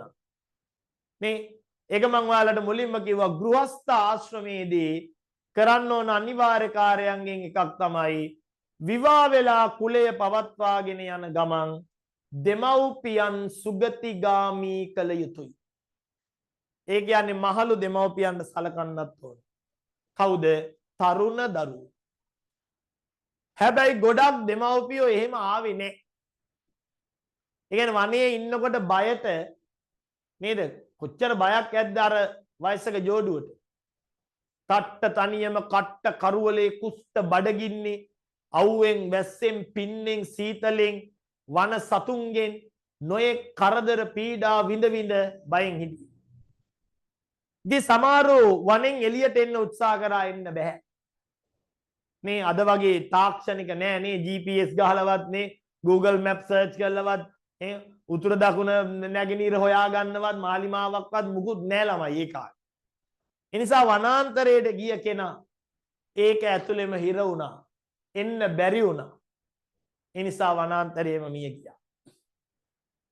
එනම් බමුණු ආශ්‍රම ධර්ම වලට අනුව පුද්ගල ජීවිතයේ අවදි 4යි. ඒ තමයි මේ බ්‍රහ්මචාරී ගෘහස්ත වානප්‍රස්ත හා සන්න්‍යාසි කියලා කියන්නේ. එහෙනම් ඒ එක් එක් ආශ්‍රමයට අදාළව කළ යුතු නිර්දිෂ්ට කාර්යයන් තමයි බමුණෝ මේ කතා කරේ. එහෙනම් බමුණෝ කියන විදියට මේ කාල වකවානු 4 තුළ තමන්ට නිර්දිෂ්ට කාර්යයන් ටික කර කර ඉන්නකොට දන්නේම නැතුව මේ අවදි 4 පහු වෙනවා. ඊට පස්සේ දන්නේම නැතුව මරණයටපත් වෙනවා. ඒ නිසා බමුණෝ කියනවා ආශ්‍රම ධර්ම සංකල්පේ බමුණන්ගේ අවශ්‍යතාවය වෙච්චි තරුණ ආගම් වටා එකතු වෙන පිරිස සීමා කිරීමේ අරමුණ බමුණෝ මේ තුලින් ඉටු කර ගන්නවා. එහෙනම් දැන් ඔයාට පැහැදිලි මම දැන් අද පළවෙනි කොටසේ කතා කළේ ආශ්‍රම ධර්ම සංකල්පය. දැන් ඔන්න විභාග ප්‍රශ්නයක් ඇහුවොත් ආශ්‍රම ධර්ම වලින් මේකට උත්තරේ ලියන විදිය ගැන මම පොඩි සාරාංශයක් කියන්නම්. ඒක ඔයාට මනා ප්‍රයෝජනවත් වෙයි. දැන් අපි හිතමු විභාගෙට අහනවා කියලා ආශ්‍රම ධර්ම හඳුන්වන්න කියලා. එතකොට ඔයා කියනවා බ්‍රාහ්මණ ඉගැන්වීම් අතර මූලික ඉගැන්වීමක් ලෙස සැලකෙන ආශ්‍රම ධර්ම සංකල්පයේ යනු පුද්ගල ජීවිතය අවදි 4කට බෙදා දැක්වීමයි.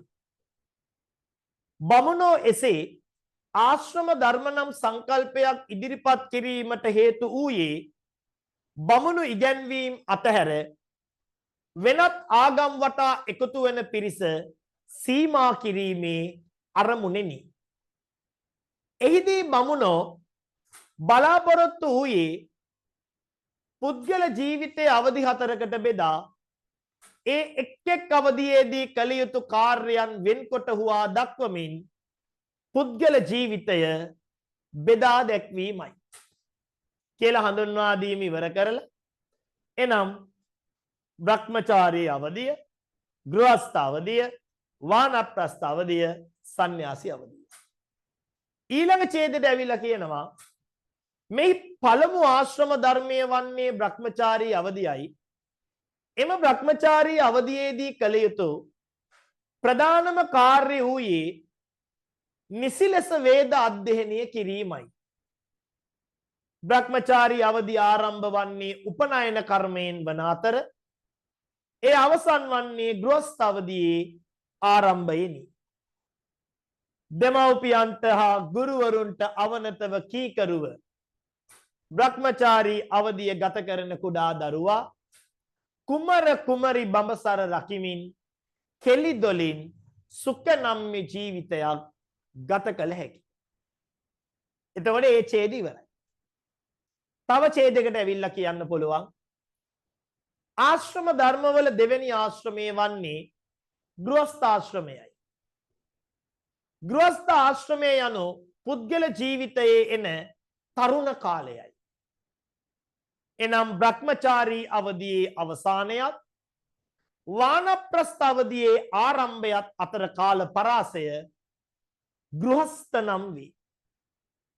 බමුණෝ දක්වන පරිදි තරුණ කාලේ රැකී රක්ෂාවල නියැලෙමින් මිල මුදල් ඉපෙය යුතුය. එම මිල මුදල් විය පැහැදම් කොට කාමභෝගී ජීවිතයක් ගත කළ යුතුය. කුලයට අනුව විවාහ විය යුතුය. කුල පරපුර පවත්වා ගත යුතුය. දෙමව්පියන් සුගතිගාමී කළ යුතුය. එමෙන්ම යාග හෝම කරමින් ආගම දියුණුවටද පත් කළ යුතුය. මෙසේ ගෘහස්ථ අවධියේ කළ යුතු කාර්යයන් කරමින් සිටින විට ඔහු ක්‍රමයෙන් තලතුණාවියට හෙවත් වානප්‍රස්ථ අවධියට පත්වේ. ඔන්න ඊළඟ ඡේදයට ඇවිල්ලා කියනවා වානප්‍රස්ථ අවධිය වන්නේ ගෘහස්ථ අවධියේ අවසානයත් සන්න්‍යාසී අවධියේ ආරම්භයත් අතර කාල පරාසයයි. මේ වානප්‍රස්ථ අවධියේදී සියලු බැඳීම් වලින් අනිවාර්යයෙන් නිදහස් වන්නේයි බමුණන් පෙන්වා දෙයි.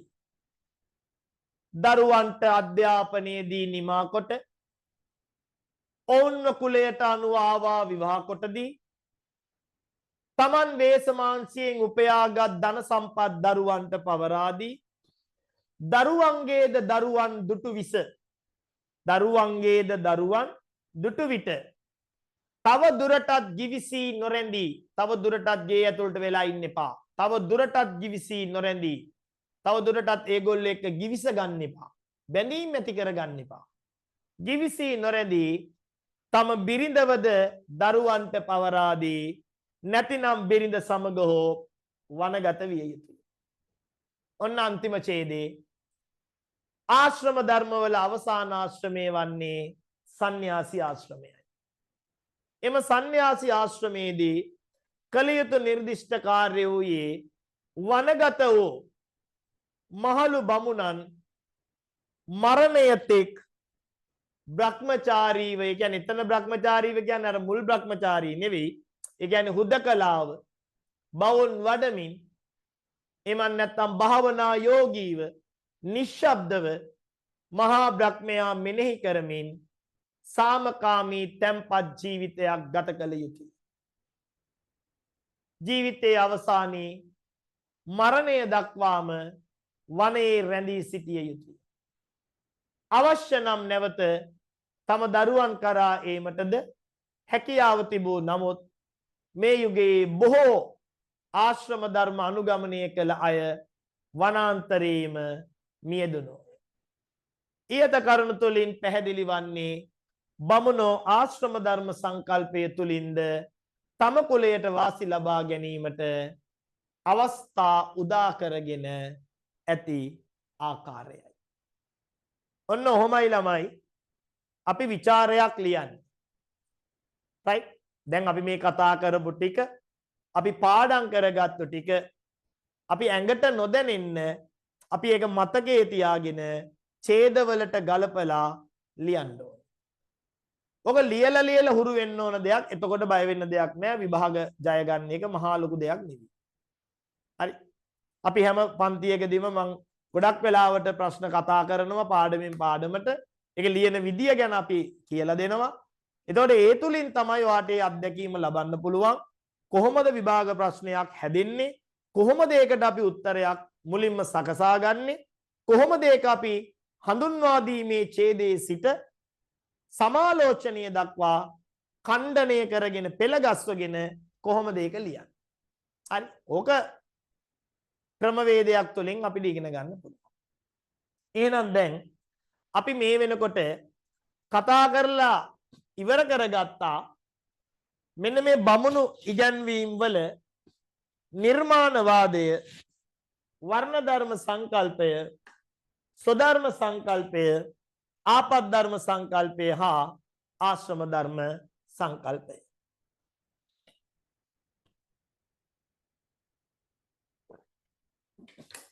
එහෙනම් අපිට ඊළඟට කතා කරන්න තියෙන්නේ යාගය ගැන. මොකද අපි දැන් මේ ඉගැන්වීම් ටික ඉවර කරලා තියෙන්නේ. හරි. මේ ඉගැන්වීම් වලින් අපි දැන් කොටස් දෙකෙන් දෙක කතා කරගෙන ගියේ. දැන් එතකොට නිර්මාණවාදී ඉවරයි, වර්ණ ධර්ම ඉවරයි, ස්වධර්ම ඉවරයි, ආපත් ධර්ම ඉවරයි, ආශ්‍රම ධර්ම ඉවරයි. දැන් අපිට එන්න තියෙන්නේ පුතේ යාගයට. දැන් මගේ මේ පාඩමේ යාගය තියෙන්නේ ටිකක් මාත්‍රිකාවල යටට. හැබැයි ඒකෙන් ඔයා හිතන්න එපා මේ බමුණු යාගයේ උගන්වලා තියෙන අන්තිමට කියලා. අනේ එහෙම නෑ. බමුණන්ගේ ඉගැන්වීම් වල මුල ඉඳලම තිබ්බ දෙයක් තමයි පුතේ යාගය කියලා කියන්නේ. බමුණ ජීවත් වුණේ යාගයේ. බමුණු හුස්ම ගත්තේ යාග නිසා. කොටින්ම කියනවා නම් බමුණු කාලා බීලා උදර පෝෂණය බඩ වඩා ගැනීම කරගත්තේ අහිංසක මිනිස්සු රවට්ටලා යාග කරගෙන. එහෙනම් ඊළඟ ඉගැන්වීම තමයි බමුණන්ගේ යාගය සංකල්පය. එහෙනම් අපි දැන් එනවා මොකක්ද මේ යාගය කියලා කියන්නේ? මෙන්න අපි ආවා යාගයට. හරි. මෙන්න මේකයි කතාව. යාගය කියලා කියන්නේ පුතේ එක පැත්තකින් යාඥාව කියන අදහස. හරිද? යාගය කියලා කියන්නේ එක පැත්තකින් හරි යාඥාව. යාඥාව. ඒ කියන්නේ අපි කියනවා යාඥා කරනවා. ඒ කියන්නේ අයදිනවා, යදිනවා. අපි යාග කරන්නේ කාටද? අපි යාග කරන්නේ දෙවියන්ට. අපි යාග කරන්නේ දෙවියන්ට. එතකොට බමුණෝ මේ යාගය කරන්නේ දෙවියන්ට. කවුද දෙවියෝ? මහා බ්‍රහ්මයා. දෙවියෝ මහා බ්‍රහ්මයා. එන යාගය කියන්නේ තව පැත්තකින් ගත්තොත් මහා බ්‍රහ්මයා වෙනුවෙන් කරන පූජාවක්. ඒ කියන්නේ දෙවියන්ට කරන පූජාවක්. එහෙනම් මේක ඇවිල්ලා දේව පූජාවක්. මේක ඇවිල්ලා දේව පූජාවක්.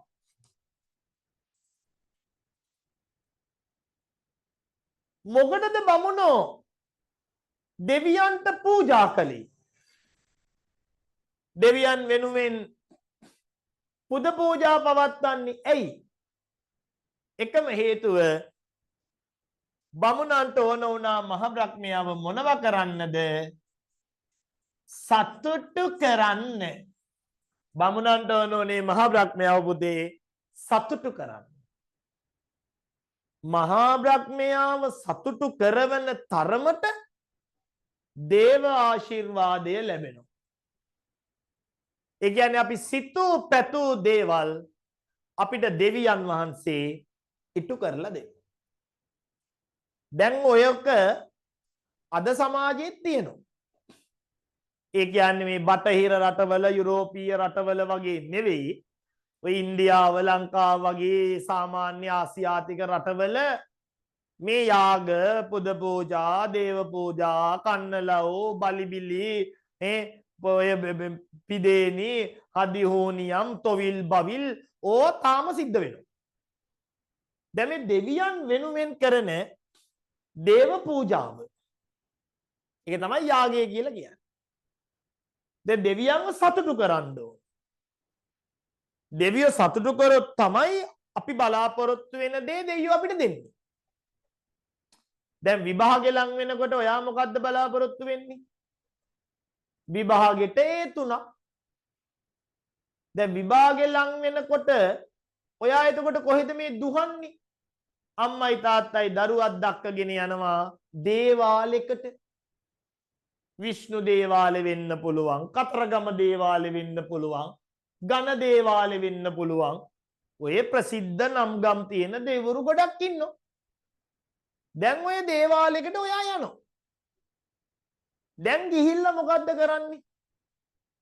ගිහිල්ලා කරන්නේ දෙවියන්ට බාර වෙනවා මට විභාගයේ ජය ගන්න උදව් කරන්න.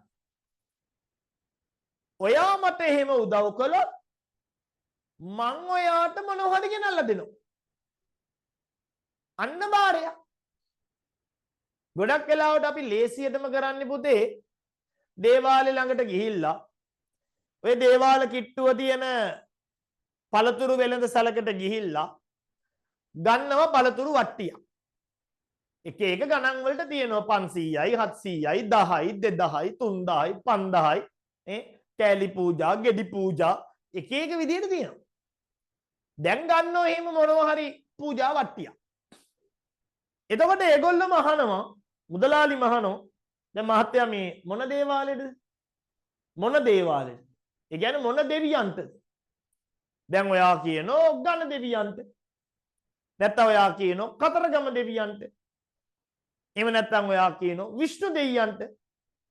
එතකොට ඒගොල්ලෝ ඒකට අදාළව මල් මාලෙකුත් දාලා දෙනවා. දැන් කතරගම දෙවියෝ කිව්වා රතු පාට මල් මාලය. විෂ්ණු දෙවියන්ට නිල් පාට එකක්. නේ? ඔය ඝන දෙවියන්ට පත්තිනි දෙවියන්ට සරස්වතීට කහ පාට සුදු පාට ඒ මොකක් හරි වර්ණයක්. බලන්න දෙවියන්ටත් තියෙන ඔය ජය වර්ණ. එහෙම මොකක් හරි වර්ණයක් තියෙනවා. ඉතින් එහෙම දාලා කරලා දෙනවා. දැන් ඔයා කරන්නේ බුලත් කොලයක් එහෙම තියලා හඳුන් කූරු අරව මේව කපුරු සුවඳ ගහන දේවලුත් තියලා ඔය බුලත් කොලේට මුදල් වලින් තියලා මොනවා හරි මුදල් කියන්නේ ඉතින් දැන් හොඳ ලොකු නෝට්ටුවක් තියලා 50 කොලයක් තියලා කාසියකුත් තියලා ඕක අරගෙන යනෝ දේවාලේ ළඟට. දැන් දේවාලේ ඇතුලේ කවුද ඉන්නේ? ඉන්නෝ කපු මහත්තයෙක්. දැන් ඔය කපු මහත්තයා අපිව දැකලා කතා කරනවා. එන්න. කොහ 5000 දැක්කම කතා කරනවා. එන්න. 200 300 500 හරියන්නේ නැහැ. දෙයියන්ටත් ඕන ලොකු ලොකු ඒවා. දැන් කතා කරනවා. දැන් යනවා. ඊට පස්සේ අහනවා දැන් මොකද්ද කාරණාව? දැන් අම්මා කියනවා වැඳගනි. දැන් දරුවා වැඳගෙන. හරි. අම්මත් වැඳගෙන තාත්තත් වැඳගෙන. දැන් කියනවා මේ අපේ දරුවා මේ ලබන සුමානේ උසස් පෙළ ලියනවා. මේ දෙවියන්ට බාරයක් වෙන්න ආවේ විශිෂ්ට ලෙස සමත් වෙන්න කියලා. අම්මු මැට්ටා කොල්ලා. හරි. ඌ ඉස්කෝලේ ගියෙත් නැහැ. පන්තියකට සහභාගී වුණෙත් නැහැ. පාඩම් කරෙත් නැහැ. දැන් අන්තිම මොහොතේ ගිහිල්ලා කියනවා ඒ ලෙවල් කොට දාලා දෙන්න. දැන් කපු මාත්‍යට ඒක අදාළ නැහැ. දැන් කපු මාත්‍ය අහන්නේ නැහැ නේ කොල්ලොම පාඩම් කරාද? අන්තිම ටර්ම් ටෙස්ට් එකට කීයද ලකුණු? ඒව අදාළ නැහැ. කපු මාත්‍ය කියනවා හරි වැඳ ගන්න. අපි වැඳගත්තාම අන්න පුතේ කපු මහත්තයා ආරූඪ වෙලා අමුතු භාෂාවකින් දෙයයන්ට කතා කරනවා. අමුතු භාෂාවකින්. මේ ඔයාටයි මටයි තේරෙන්නේ නෙවෙයි. ඒ කියන්නේ දැන් මෙහෙම කතා කරනවා නම් මේ කපු මහත්තයා උඩ බලාගෙන මේ දෙයියෝ මෙන්න මේ සෙට් එකක් ඇවිල්ලා ඔබ වහන්සේගෙන් උදව් බලාපොරොත්තු වෙන්නේ. මේ විභාගෙ ළඟයිලු මේ පිහිටක් ඉල්ලනවා ඒ තුනක් ගන්න තමයි ඔය මොකද්ද කරන්නේ? එහෙම කියනවා නම් දේවාලට කපු මහත්තුරු ඕනේ නැහැ. ඕක ඔයාටයි මටයි කර දෙයි. අම්මටයි පුතාටයි දූටයි කර දෙයි. එහෙම බෑ. එහෙම බෑ. ද යාගත් එහෙමයි. යාග හැමෝටම කරන්න බෑ. යාග කරන්න බමුණු පූජකෙක් ඕනි. බමුණෝ කියනවා පුතේ යාග කරන්න අනිවාර්යයෙන්ම බමුණු පූජකයෙක් අවශ්‍යයි. වෙන කවුරුත් යාග කරාට වැඩක් නැහැ. මහ බ්‍රහ්මයා පිළිගන්නේ. දැන් ඒ නිසා කපු මහත්තයා තමයි වැඩේ සෙට් කරලා දෙන්නේ. ඒ කියන්නේ දෙවියන් සහ අපි අතර ලින්ක් එක හදන්නේ මේ කන්ටැක්ට් එක ගහන්නේ නේ දෙවියන්ට අපිව ප්ලග් කරලා දෙන්නේ කපු මහත්තයා. කපු මහත්තයා ආරූඪ වෙලා කතා කරනවා වරවරාත මහ පොළොව දෙබෑ කරගෙන නේ මහා මූද ගම්බා කරගෙන ඉස්තරාවත්තෙන් රාවදාවත්තෙන් වැල්ලවත්තෙන් වරෙන් දැන් කපු මහත්තයා ආරූඪ වෙලා ගෑ ගහනවා. මොනවදෝ කියනවා. අපි ඉතින් වැදගෙන ඉන්නවා. සමහරක් ඉතින් කපු මහත්තයා චක්කරෙත් කියනවා දෙවරක් දෙක හතර හතරක් දෙක අට හතරක් දෙක 16 ගණනුත් කියනවා. නේ ආවර්තිතාවක්වත් කියනවා. Hydrogen helium lithium beryllium boron carbon nitrogen oxygen fluorine neon sodium magnesium අපි ඒත් වැදගෙන ඉන්නවා. අපි දන්නේ. අපිට අදාළ නැහැ. අපි හිතන්නේ දැන් මේ දෙවියන්ට අපිව නේද? දැන් මේ ලින්ක් කරලා දෙන්නේ. හරි? දැන් මේ කන්ටැක්ට් කරලා දෙන්නේ අපිව. අපි හිතනවා දැන් පූජාව හරි. දැන් දෙයියෝ අපි දිහා බලනවා. දැන් කොල්ලට තියෙන්නේ විභාගෙට ගිහිල්ලා ලියන්න. මූ පාස් වුණොත් මොන ක්‍රමෙන් හරි මූක පාස් වුණොත් ආයෙ පූජපට්ටියක් අරන් එනවා. ඒක තමයි සිස්ටම් එක. ඒ කියන්නේ බාහිර ඔප්පු කරන්නේ. පේලුණත් එන්නේ නැහැ. ඒ දෙයියෝ වැඩේ කරලා දීලා නැහැ. ඒ නිසා අපි දෙවියන්ගෙන් මේ අවසාන මොහොතේ බලාපොරොත්තු වෙන්නේ පුතේ යාඥා කරලා කන්නලව් කරලා පූජවට්ටි තියලා දෙයියෝ සතුටු කරලා අපි මේ බලාපොරොත්තු වෙන්නේ වෙන මොකවත් නෙවෙයි දේවාශිර්වාදේ. අපි බලාපොරොත්තු වෙන්නේ දේවාශිර්වාදේ. දේවාශිර්වාදේ. එතකොට මේ දේව ආශිර්වාදය ලබන්න නම් බමුණෝ කියනවා යාග කරන්න. යාග කරන්න. බමුණෝ කියනවා පුතේ පුද්ගල ජීවිතයේ තියෙනවලු වැදගත් අවස්ථා 24ක්. මේ වැදගත් අවස්ථා 24න් ඕනම අවස්ථාවකදී යාග කරන්න පුළුවන්. මේ වැදගත් අවස්ථා 24න් ඕනම අවස්ථාවක යාගයක් කරගන්න පුළුවන්. හැබැයි ඒකෙන් කියන්නේ අනිවාර්යෙන් හැමෝම යාග 24ක් කරන්න කියන එක නෙවෙයි. එහෙම කියන්නේ. බමුණෝ හරි සාධාරණයි. බමුණෝ කියන අඩුම තරමින් ඉන්න ටිකේ මැරෙන්න කලින් එක යාගයක්වත් කරන්න ඕන. හරි. ඔක්කොම කරන්න ඕනේ අඩුම තරමේ එකක්වත් කරලා තියෙන්න. එක යාගයක් හරි කරන්න ඕන. මොනවද මේ ජීවිතයේ හුදුමහත් වැදගත් අවස්ථා? පූර්ව ප්‍රසූතිය දරුවා බිහි වෙන්න කලින් කොටින්ම කියනවා නම් දරුවෙක් ගැබ් ගත්තු තැන ඉඳලා යාග කරනවා. දරුවා ගැබ් ගැනීම. පූර්ව ප්‍රසූතිය. දරුවා ප්‍රසූත වෙන අවස්ථාවේ දැන් වැදුන්ගේ දරුවා බිහි වෙනවා එළිය යාග කරනවා. එහෙමයි. ඊට පස්සේ අලුත් උපන් දරුවාට රන් කිරි කට ගෑම, ඉඳුල් කැවීම, කෙස් කැපීම, අකුරු කියවීම, ආවා විවාහ, මරණය දක්වාම ළමයි වැදගත් අවස්ථා. මේ ඕන වැදගත් අවස්ථාවකදී යාගයක් කරගන්න පුළුවන්. එතකොට මීට අමතරව යාග කරන්න බැරිද? එහෙම එකක් නෑ. ඕන තරම් කරතේ. ඒ කියන්නේ තව මොනවද යාග කළේ? දරු සම්පත් බලාපොරොත්තුවෙන් යාග කළා. මිත්‍ර සම්පත් බලාපොරොත්තුවෙන් යාග කළා. භෝග සම්පත් බලාපොරොත්තුවෙන් යාග කළා. නිසි කාලට වැසි ලැබෙන්න කියලා යාග කළා. භගභෝග වගාවන් සරුසාර වෙන්න කියලා යාග කළා. අපල උපද්‍රව වලින් අත් මිදෙන්න කියලා යාග කළා. සොර සතුරන්ගෙන් මිදෙන්න ඕන කියලා යාග කළා. කොටින්ම කියනවා නම් විවිධ අවස්ථාවල අසනීප ඕනම තැනකදී ඕනම වෙලාවකදී යාගයක් කරනවා. එහෙනම් යාග කිරීම බමුණන්ගේ මූලික ක්‍රමයක්. බමුණෝ කියනවා මේ ඕනම අවස්ථාවක යාගයක් කරන්න, හැබැයි යාගයක් කරන්න ඕනේ බමුණු පූජකයන් ලවා පමණයි. බමුණු පූජකයන්ගෙන් තොරව කරන යාග මහා බ්‍රහ්මයා පිළිගන්නේ නැහැ. කොච්චර උසස් ලෙසින් වේද පාඨ ගායනා කරන්න පුළුවන් වුණත්, කොච්චර උසස් ලෙසින් කොච්චර දියුණු උපකරණ තිබුණේ වී නමුත් වෙන කුලවල අය කරන යාග දෙයියෝ බාරගන්නේ නැහැ. බලන්න බමුණගේ වචනේ. මෝඩයෙක් වුණත්, හපනෙක්, ජගතෙක්, උගතෙක් වුණත් බමුණෙක් කළොත් විතරයිලෝ දෙවියෝ යාගේ බාරගන්නේ. එනිසා යාගයක් කරන්න නම් අනිවාර්යයෙන්ම බමුණු පූජකෙක් හොයාගෙන ඉන්නත් ඕන. බමුණු පූජකයෙකුත් ඕන.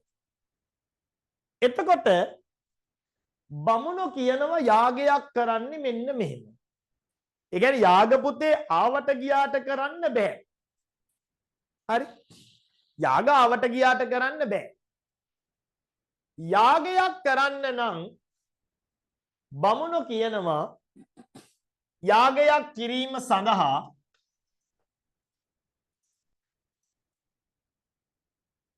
එක හේතුවක් තියෙන්න ඕනි. ඒ කියන්නේ යාග කරන්නේ නිකන් ජොලියට. හේතුවක් තියෙනවා. යාග කරන්නේ මහා බ්‍රහ්මයා වෙනුවෙන්. එතකොට මහා බ්‍රහ්මයා ඉන්නේ කොහෙද? ඉහළ ආකාශේ. මේ ඉන්නේ මහා බ්‍රහ්මයා.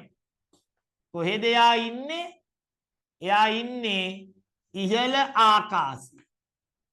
දැකලා නෑ නේද මහා බ්‍රහ්මයා? ඔන්න පොර. ඔය ඉන්නේ. මේ ඉන්නේ ඉහළ ආකාශේ. හොඳේ මුහුදේ ගිලිලා නෙවෙයි. මේ වලාකුළු. ඉහළ ආකාශේ ඉන්නේ මහා බ්‍රහ්මයා. දැන් යාගි කරගන්නේ ඔයාට. මේ ඉන්නේ ඔයා. මෙන්න ඔයා. දැන් ඔයාට තමයි යාගි කරගන්නේ. මේ ඉන්නේ ඔයා. ඔයා ඉන්නේ පොළවේ. නේ? ඔයා ඉන්නේ පොළවේ. මහා බ්‍රහ්මයා නැමැති දෙවියෝ ඉන්නේ ඉහළ ආකාශේ උඩ. දැන් මේ යට ඉන්න ඔයා උඩ ඉන්න දෙයියන්ව මොනවා කරන්න ඕනද? සතුටු කරන්න ඕනි. සතුටු. චූන් කරනවා කියලා හරියන්නේ නැහැ. සතුටු කරන්න ඕනි. සතුටු. දැන් දෙයියෝ ළඟපාත හිටියනම් සතුටු කරන්න තිබ්බ ළමයි. නේද? තොපියක් චොකලට් එකක් දීලා හරි hina යන කතාවක් කියලා හරි කුචි කවල හරි සතුටු කරන්න තිබ්බ. වැඩේ තියෙන්නේ දෙයියෝ ඉන්නේ උඩ ඉහළ ආකාශේ. ඔයා ඉන්නේ පහළ. එනම් උඩ ඉන්න දෙයියන්ව පහළ ඉන්න ඔයා සතුටු කරන්න නම් අනිවාර්යයෙන්ම බමුණෝ කියන ක්‍රමවේදයට යන්නම ඕන. ඒ තමයි යාගය කරන්න කලින් මුලින්ම ඇති කරන්න ඕන විශාල ගින්නක්. ඒ කියන්නේ පුච්චන්න දර කොට එකතු කරන්න ඕනේ. විශාල දර ගොඩක් එකතු කරන්න ඕනේ. මේ දර හොඳට වේලුණු දර කරදර. දැන් මේ කරදර ටික පුච්චන්න ඕනේ. දැන් මෙන්න ගිනි ගොඩ. දැන් ගිනි ගන්නවා. පුතේ මේ දර ගොඩ ගිනි ගන්නකොට අපි කියන්නේ දර සෑය. දැන් ගිනි ගන්නෝ දර සෑය. දැන් මේ ගිනි ගන්න දර සෑයට ගෙනල්ලා දාන්න ඕන රසවත් ආහාර පාන. දැන් ගිනි ගොඩක් ගහලා පුච්චලා දැන් ගෙනල්ලා දාන්න ඕනේ හැන් බේකන් චීස් බටර් අරෝ මේවා රසවත් කෑම දාන්න ඕනේ. දානකොට දැන් මේ අවට දැන් කෑම පිච්චෙනකොට අවට ඇති වෙනවලමයි සුවඳක්. නේද? ඔයගොල්ලෝ දන්නවනේ ගෙවල් වල කෑම උයනකොට, පිලිස්සෙනකොට, තැම්බෙනකොට අවට ඇති වෙනවා සුවඳක්. හරි? ඒ සුවඳවත් දුම යනවා ඉහළ ආකාශෙට. සුවඳ කියන එක පුතේ වාතයෙන් එහා මෙහා යනවනේ. නේ? දැන් අල්ලපු ගෙදර කරෝල බැදුමක් හදනවා නම් අපි මේ ගෙදර ඉඳන්ම කියනවා මේ ආපැත්තේ නැන්දලෑ බැදුමක් හදනෝ සුවඳයි පාන් කෑල්ලක් තිබ්බනම් සුවඳත් එක්ක කත හැකි කියලා. සුවඳ කියන එක වටේ යනවා. නේ? පැතිරෙනවනේ. දැන් මේ සුවඳවත් දුම ඉහළට යනවා. අන්න ඉහළ ඉන්න පොර. කවුද පොර? මහ බ්‍රහ්මය. එයාට තියෙනවා ඉතින් මහා නහයක්. එයා මේ සුවඳවත් දුම ආග්‍රහණය කරනවා. රස විඳිනවා. එයා ඒක ආශ්වාස ප්‍රාශ්වාස කරලා මහා බ්‍රහ්මයා බලනවලු පුතේ කවුද අද මාව සතුටු කරන්නේ කියලා. මෙන්න ඔයා. දැන් ඔයාගේ තමයි යාගේ. මේ ඉන්නේ ඔයා. දැන් ඔයා තමයි යාගේ කරන්නේ. එහෙනම් මහා බ්‍රහ්මයාගේ ඇල්ම, මහා බ්‍රහ්මයාගේ බැල්ම ඔයා කෙරෙහි නතු වෙනවා. හරි? දැන් දෙයියෝ බලනවා කවුද මාව සතුටු කරන්නේ? ඉන්නවා පල්ලෙයා නර පණුවා. දැන් මේ නර පණුවව දැකලා නේද දෙයියෝන්ගේ අවධානය යොමු වෙනවා. උඹද අද මාව සතුටු කරන්නේ? ඔයා නේද? දැන් ඔන්න ඔයා කෙරෙහි දෙයියන්ගේ අවධානය එනවා. දැන් ඔයාට තියෙනවා මොකක් හරි බලාපොරොත්තුවක්. මොකක්ද ඔයාගේ බලාපොරොත්තුව? විභාගයේ ජයග්‍රහණය කිරීම. එහෙම නැත්නම් වෙළඳාම සරුසාර වීම. අපල උපද්‍රව වලින් මිදීම. දරුඵල නැහැ. ඒ නිසා දරු සම්පත් ලැබීම. මොනවා හරි අරමුණක්. ඒ නිසා දෙවියෝ දැන් මේ ආශිර්වාදයෙන් ඔයාගේ අරමුණ ඉටු කරලා දෙනවා. හැබැයි දැන් මං කිව්වනේ. දැන් මං කිව්වා ඕගොල්ලෝ අද කරන්නේ දේවාලෙට යනවා. පූජාවක් ටිකක් තියෙනවා. කපු මහත්තයාට කියලා දෙවියන් වහන්සේට කතා කරවලා නේද? අපේ අරමුණ දෙවියන්ට කියනවා. දැන් මෙතන ඔයාට බෑ මේ යාගේ තනියෙන් කරන්න. ඒ නිසා බමුණෝ කියනවා යාගයක් කරන්න යාග පූජකවරු 4 දෙනෙක් ඉන්න ඕනේ. යාග පූජකවරු 4 දෙනෙක් ඉන්නවා. පළවෙනියාගේ නම හෝත්‍ර, දෙවෙනියා උද්ගාත්‍ර, තුන්වෙනියා අද්වෛර්ය, හතරවෙනියා යඥකාරක. ඔයාට කියන්නේ යජමානවක. ඔයා යජමානවක. යාගය කරව ගන්න කෙනා යජමානවක. එහෙනම් යාගයක් කරන්න බෑ පුතේ තනියෙන්. යාගයක් කරන්න නම් හෝත්‍ර, උද්ගාත්‍ර, අද්වෛර්ය, යඥකාරක කියන 4 දෙනා සෙට් වෙන්න ඕනි. කවුද මේ හෝත්‍ර? එයා තමයි දෙවියන්ට ආරාධනා කරන කෙනා. දෙවියෝ නිකන් එන්නේ. දෙවියන්ට ආරාධනා කරන්න ඕනි. මං කිව්වේ අපි දේවාලට ගිහිල්ලා නේද? අපි වැඳගත්තට පස්සේ කපු මහත්තයා මුලින්ම කරන්නේ දෙවියන්ට ආරාධනා කරනවා. නේ? ඒ කියන්නේ මං කිව්වේ කපු මහත්තයා අමුතු භාෂාවකින් කෑ ගහලා පරල වෙලා කතා කරනවානේ. නේ? ඕ නමෝ වරවරා වරා මහ පොළොව දෙබෑ කරගෙන මුහුද කම්බා කරගෙන අහත ගුගුරාගෙන ඔහොම කෑ ගහලා කියන කියන්නේ දෙවියන්ට එන්න කියලා කියනවා. එහෙනම් හෝත්‍ර කරන්නේ දෙවියන්ට ආරාධනා කරනවා. දෙවියෝ දැන් යාගෙට දෙවියෝ ඇවිල්ලා ඉන්නේ. හෝත්‍ර ආරාධනා කරාම උද්ගාත්‍ර ආපු දෙවියන්ට ස්තුති කරමින් යාග පූජාව කරගෙන යනවා. ඒ කියන්නේ යා කන්ටිනියු දැන් යාගය කරගෙන යනවා. අද්වෛර්ය කියන්නේ යාගයේ බාරකාරයා. ඒ කියන්නේ යාග අධ්‍යක්ෂක. දැක්කද ඒ කාලේ යාග ඩිරෙක්ටර්ස්ලාත් ඉඳලා තියෙනවා. යාග අධ්‍යක්ෂක. යඥකාරක කියන්නේ පුතේ යාගේ අඩුපාඩු. එතකොට යාගයක් කරන්න නම් අනිවාර්යෙන් යාග පූජකවරු 4 දෙනෙක් ඉන්න ඕනේ. හෝත්‍ර උද්ඝාතෘ අද්වෛරු යඥකාරක. එතකොට යාගයේ කරව ගන්න කෙනාට කියන්නේ යජමානවක. එහෙනම් පූජක බමුණු 4 දෙනා එකතු වෙලා යජමානවකගේ අවශ්‍යතාවය ඉටු කරලා දෙනවා. එහෙනම් ඕකට තමයි අපි යාගයක් කියලා කියන්නේ. දැන් අපි බලමු පුතේ යාග වර්ග මොනවද කියලා. හරි? දැන් තියෙනවා යාග වර්ග. ඒ කියන්නේ සාමාන්‍ය ජනතාවට කරන්න පුළුවන් යාගක් තියෙනවා. සාමාන්‍ය ජනතාවට අදාළ නොවන යාගක් තියෙනවා. හරි? දැන් අපි ගත්තොත් සාමාන්‍ය ජනතාවට කරන්න පුළුවන් යාග. සාමාන්‍ය ජනතාවට කරන්න පුළුවන් යාග. right? ඒ වගේ යාග තමයි දැන් මෙහෙම හිතන්නකො පුන්සවන යාගය.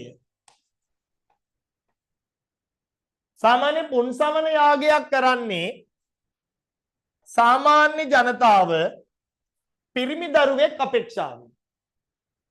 හැබැයි මේ යාගය රජවරු සිටුවරුන්ටත් අදාළයි. මොකද සාමාන්‍ය මිනිස්සුත් දරුවෙක් ලැබෙන්න ඉන්නකොට පුතෙක් බලාපොරොත්තු වෙනවා. රජවරු කොහොමත් පුතෙක් බලාපොරොත්තු වෙනවා. මොකද රජකම ගෙනියන්න නම් පුතෙක් අවශ්‍යයි. ඒ වගේම තමයි සිටුවරුත් පුත්තු බලාපොරොත්තු වෙනවා. එනම් පුන්සවන යාගය හරි ජනප්‍රියයි. දරුවෙක් ලැබෙන්න ඇවිත් මාස 3ක් ගිය පසු ගැප් පෙළහර පාමින් පවත්වන යාගය තමයි පුන්සවන යාගය. සමහර යාග තිබුණ ළමයි සාමාන්‍ය ජනතාව කරපු සාමාන්‍ය යාග.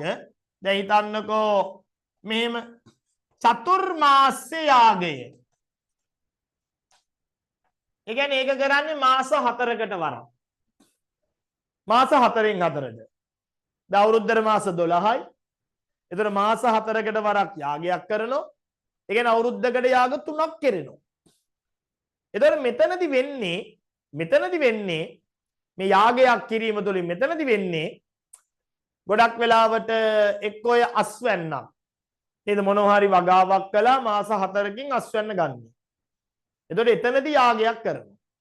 එහෙම නැත්නම් වෙළඳාමක් නේද යන්න මාස 2යි එන්න මාස 2යි. බරණැසේ ඉඳලා නේද හිතන්නකෝ යනෝ කියලා කසීරටට යන්න මාස 2ක් යනවා එන්න මාස 2ක් යනවා මාස 4ක් ඉවරයි. එතකොට මේ වෙළඳාම සරුසාර වෙන්න නේද අතරමඟදී කරදර නොවෙන්න එහෙම යාග කරනවා. චතුර්මාස යාගය. තව යාග තිබුණා දර්ශ පූර්ණ මාස යාගය. දර්ශ පූර්ණ මාසය යාගය. ඒකෙදි උනේ ගොඩක් වෙලාවට මේ අමාවකට හා පසළොස්වකට. ඒ කියන්නේ පූර්ණ චන්ද්‍රයා ඇති දිනට සහ නැති දිනට. ඒතර සාමාන්‍යයෙන් මාසෙට දෙපාරක් වගේ එහෙම යාග කෙරෙන අවස්ථා තිබුණා. හරි.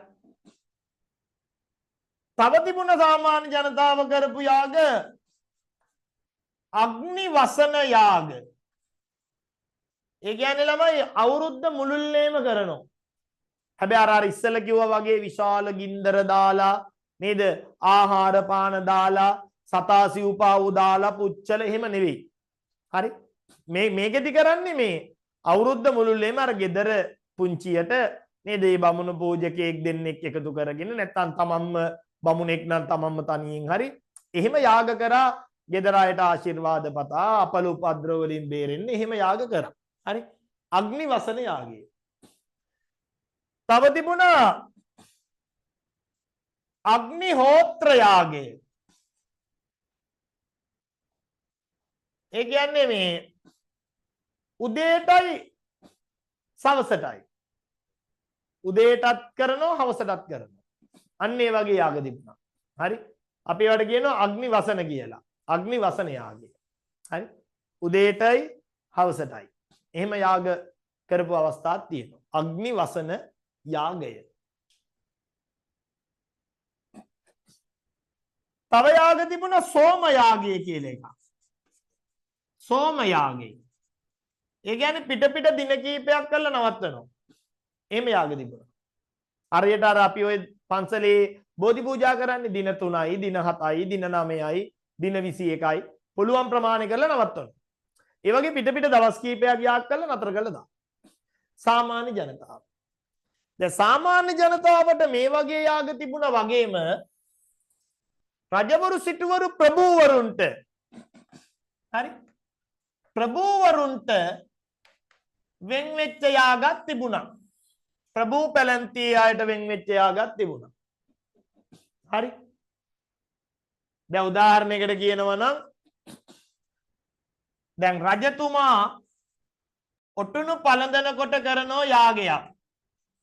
මේ රාජසූය යාගය. ඒකට කියන්නේ රාජසූය යාගය. රජු ඔටුනු පැළඳවීමේදී කරන යාගය. ඒතර ඒක කරන්නේ රජුනේ. දැන් බිම්බිසාරට ඒක ඕන. කොසොල්ට ඕනි. උදේනිට ඕනි. හැබැයි ඒක අනේවිදතුමාට ඕනේ නැහැ. ඒක සාමාන්‍ය දුගී මගී මිනිස්සුන්ට ඕනේ. ඒක ඕනේ රජවරුන්ට. රාජසූය.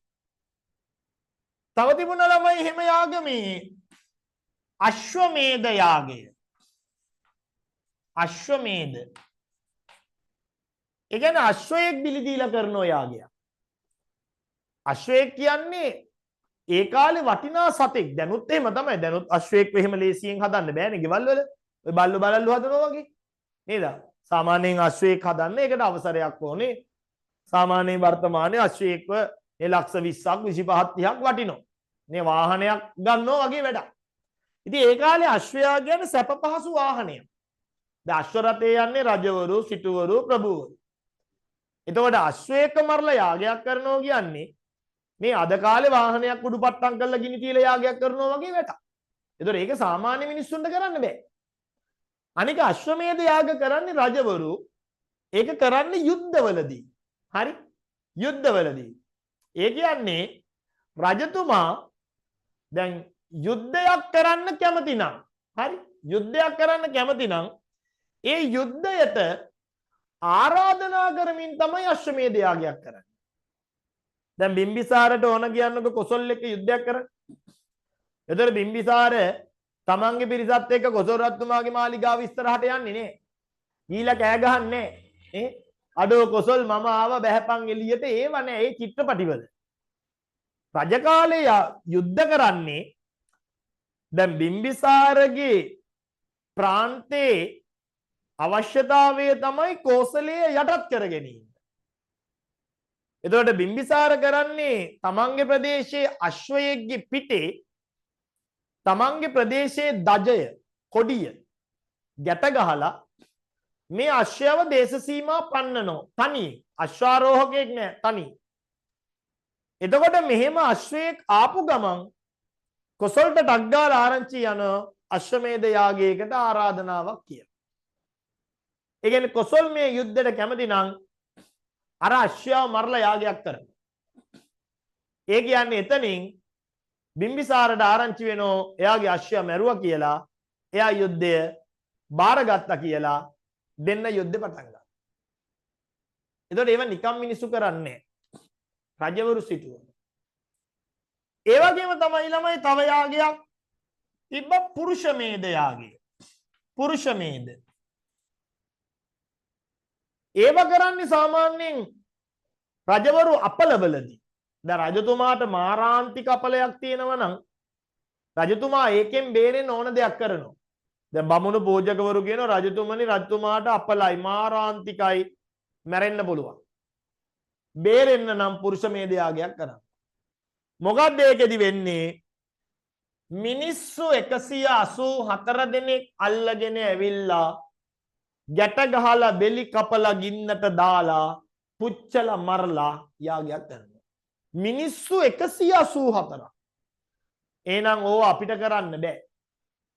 ඒ කියන්නේ ඒක සාමාන්‍ය ජනතාවට කරන්න බෑ. රජෙක්ට පුළුවන්. මොකද රජතුමාට නියෝගය දෙන්න විතරයි තියෙන්නේ. රාජපුරුෂයෝ ගිහිල්ලා ඔය පාරේ යන කඩේ යන එකව හරි උස්සගෙන එනවා. ඌ දන්නේ නැහැ මොකටද උස්සන් ආවේ කියලා.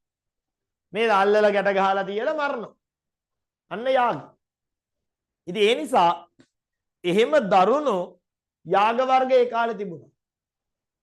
දැන් යාගයේ මොනතරම් මෝඩයිද මොනතරම් අනුවණයිද කියලා තේරෙනවා.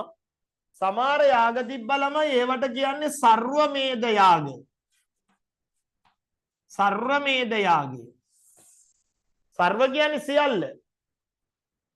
එන සර්වමේධ යාගය කියන්නේ යාගය කරගන්නා සතු සියල්ල බමුණු පූජකයන්ට දීලා කරන යාග.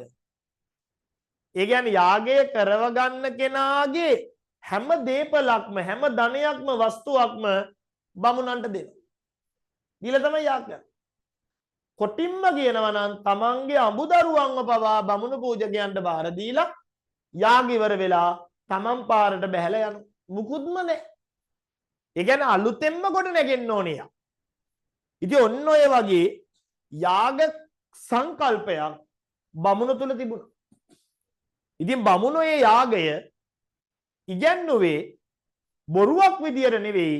බමුණෝ කියනවා යාගය අර්ථ සම්පන්න ඉගැන්වීමක්. හරි? බමුණන්ට අනුව යාගය කියන්නේ පුතේ නිකන් නෙවෙයි. බමුණන්ට අනුව යාගය කියන්නේ අර්ථ සම්පන්න ඉගැන්වීමක්. අර්ථ සම්පන්න. හරි? ඒ කියන්නේ ප්‍රතිඵල තියෙනවා. යාග කරන්න ප්‍රතිඵල තියෙනවා. යාග කරන්න මහා බ්‍රහ්මයා සතුටු වෙනවා. හරි? මහා බ්‍රහ්මයාව සතුටු වෙන්න හරි? මහා බ්‍රහ්මයා සතුටු වෙන තරමට බ්‍රහ්ම සහව්‍යතාවය ලැබෙනවා. එනම් බ්‍රහ්ම සහව්‍යතාවය අපේක්ෂාවෙන් තමයි බමුණෝ යාග කරන්න කියලා මිනිස්සුන්ව පුරුදු කරන්නේ. එහෙනම් ඔය තමයි යාගය. ඇත්තටම අපිට තේරෙනවා යාගෙන් වෙන්නේ සම්පත් විනාශ වීමක්. යාගෙන් වුණේ පුතේ සත්තුන්ට හිංසාවක්.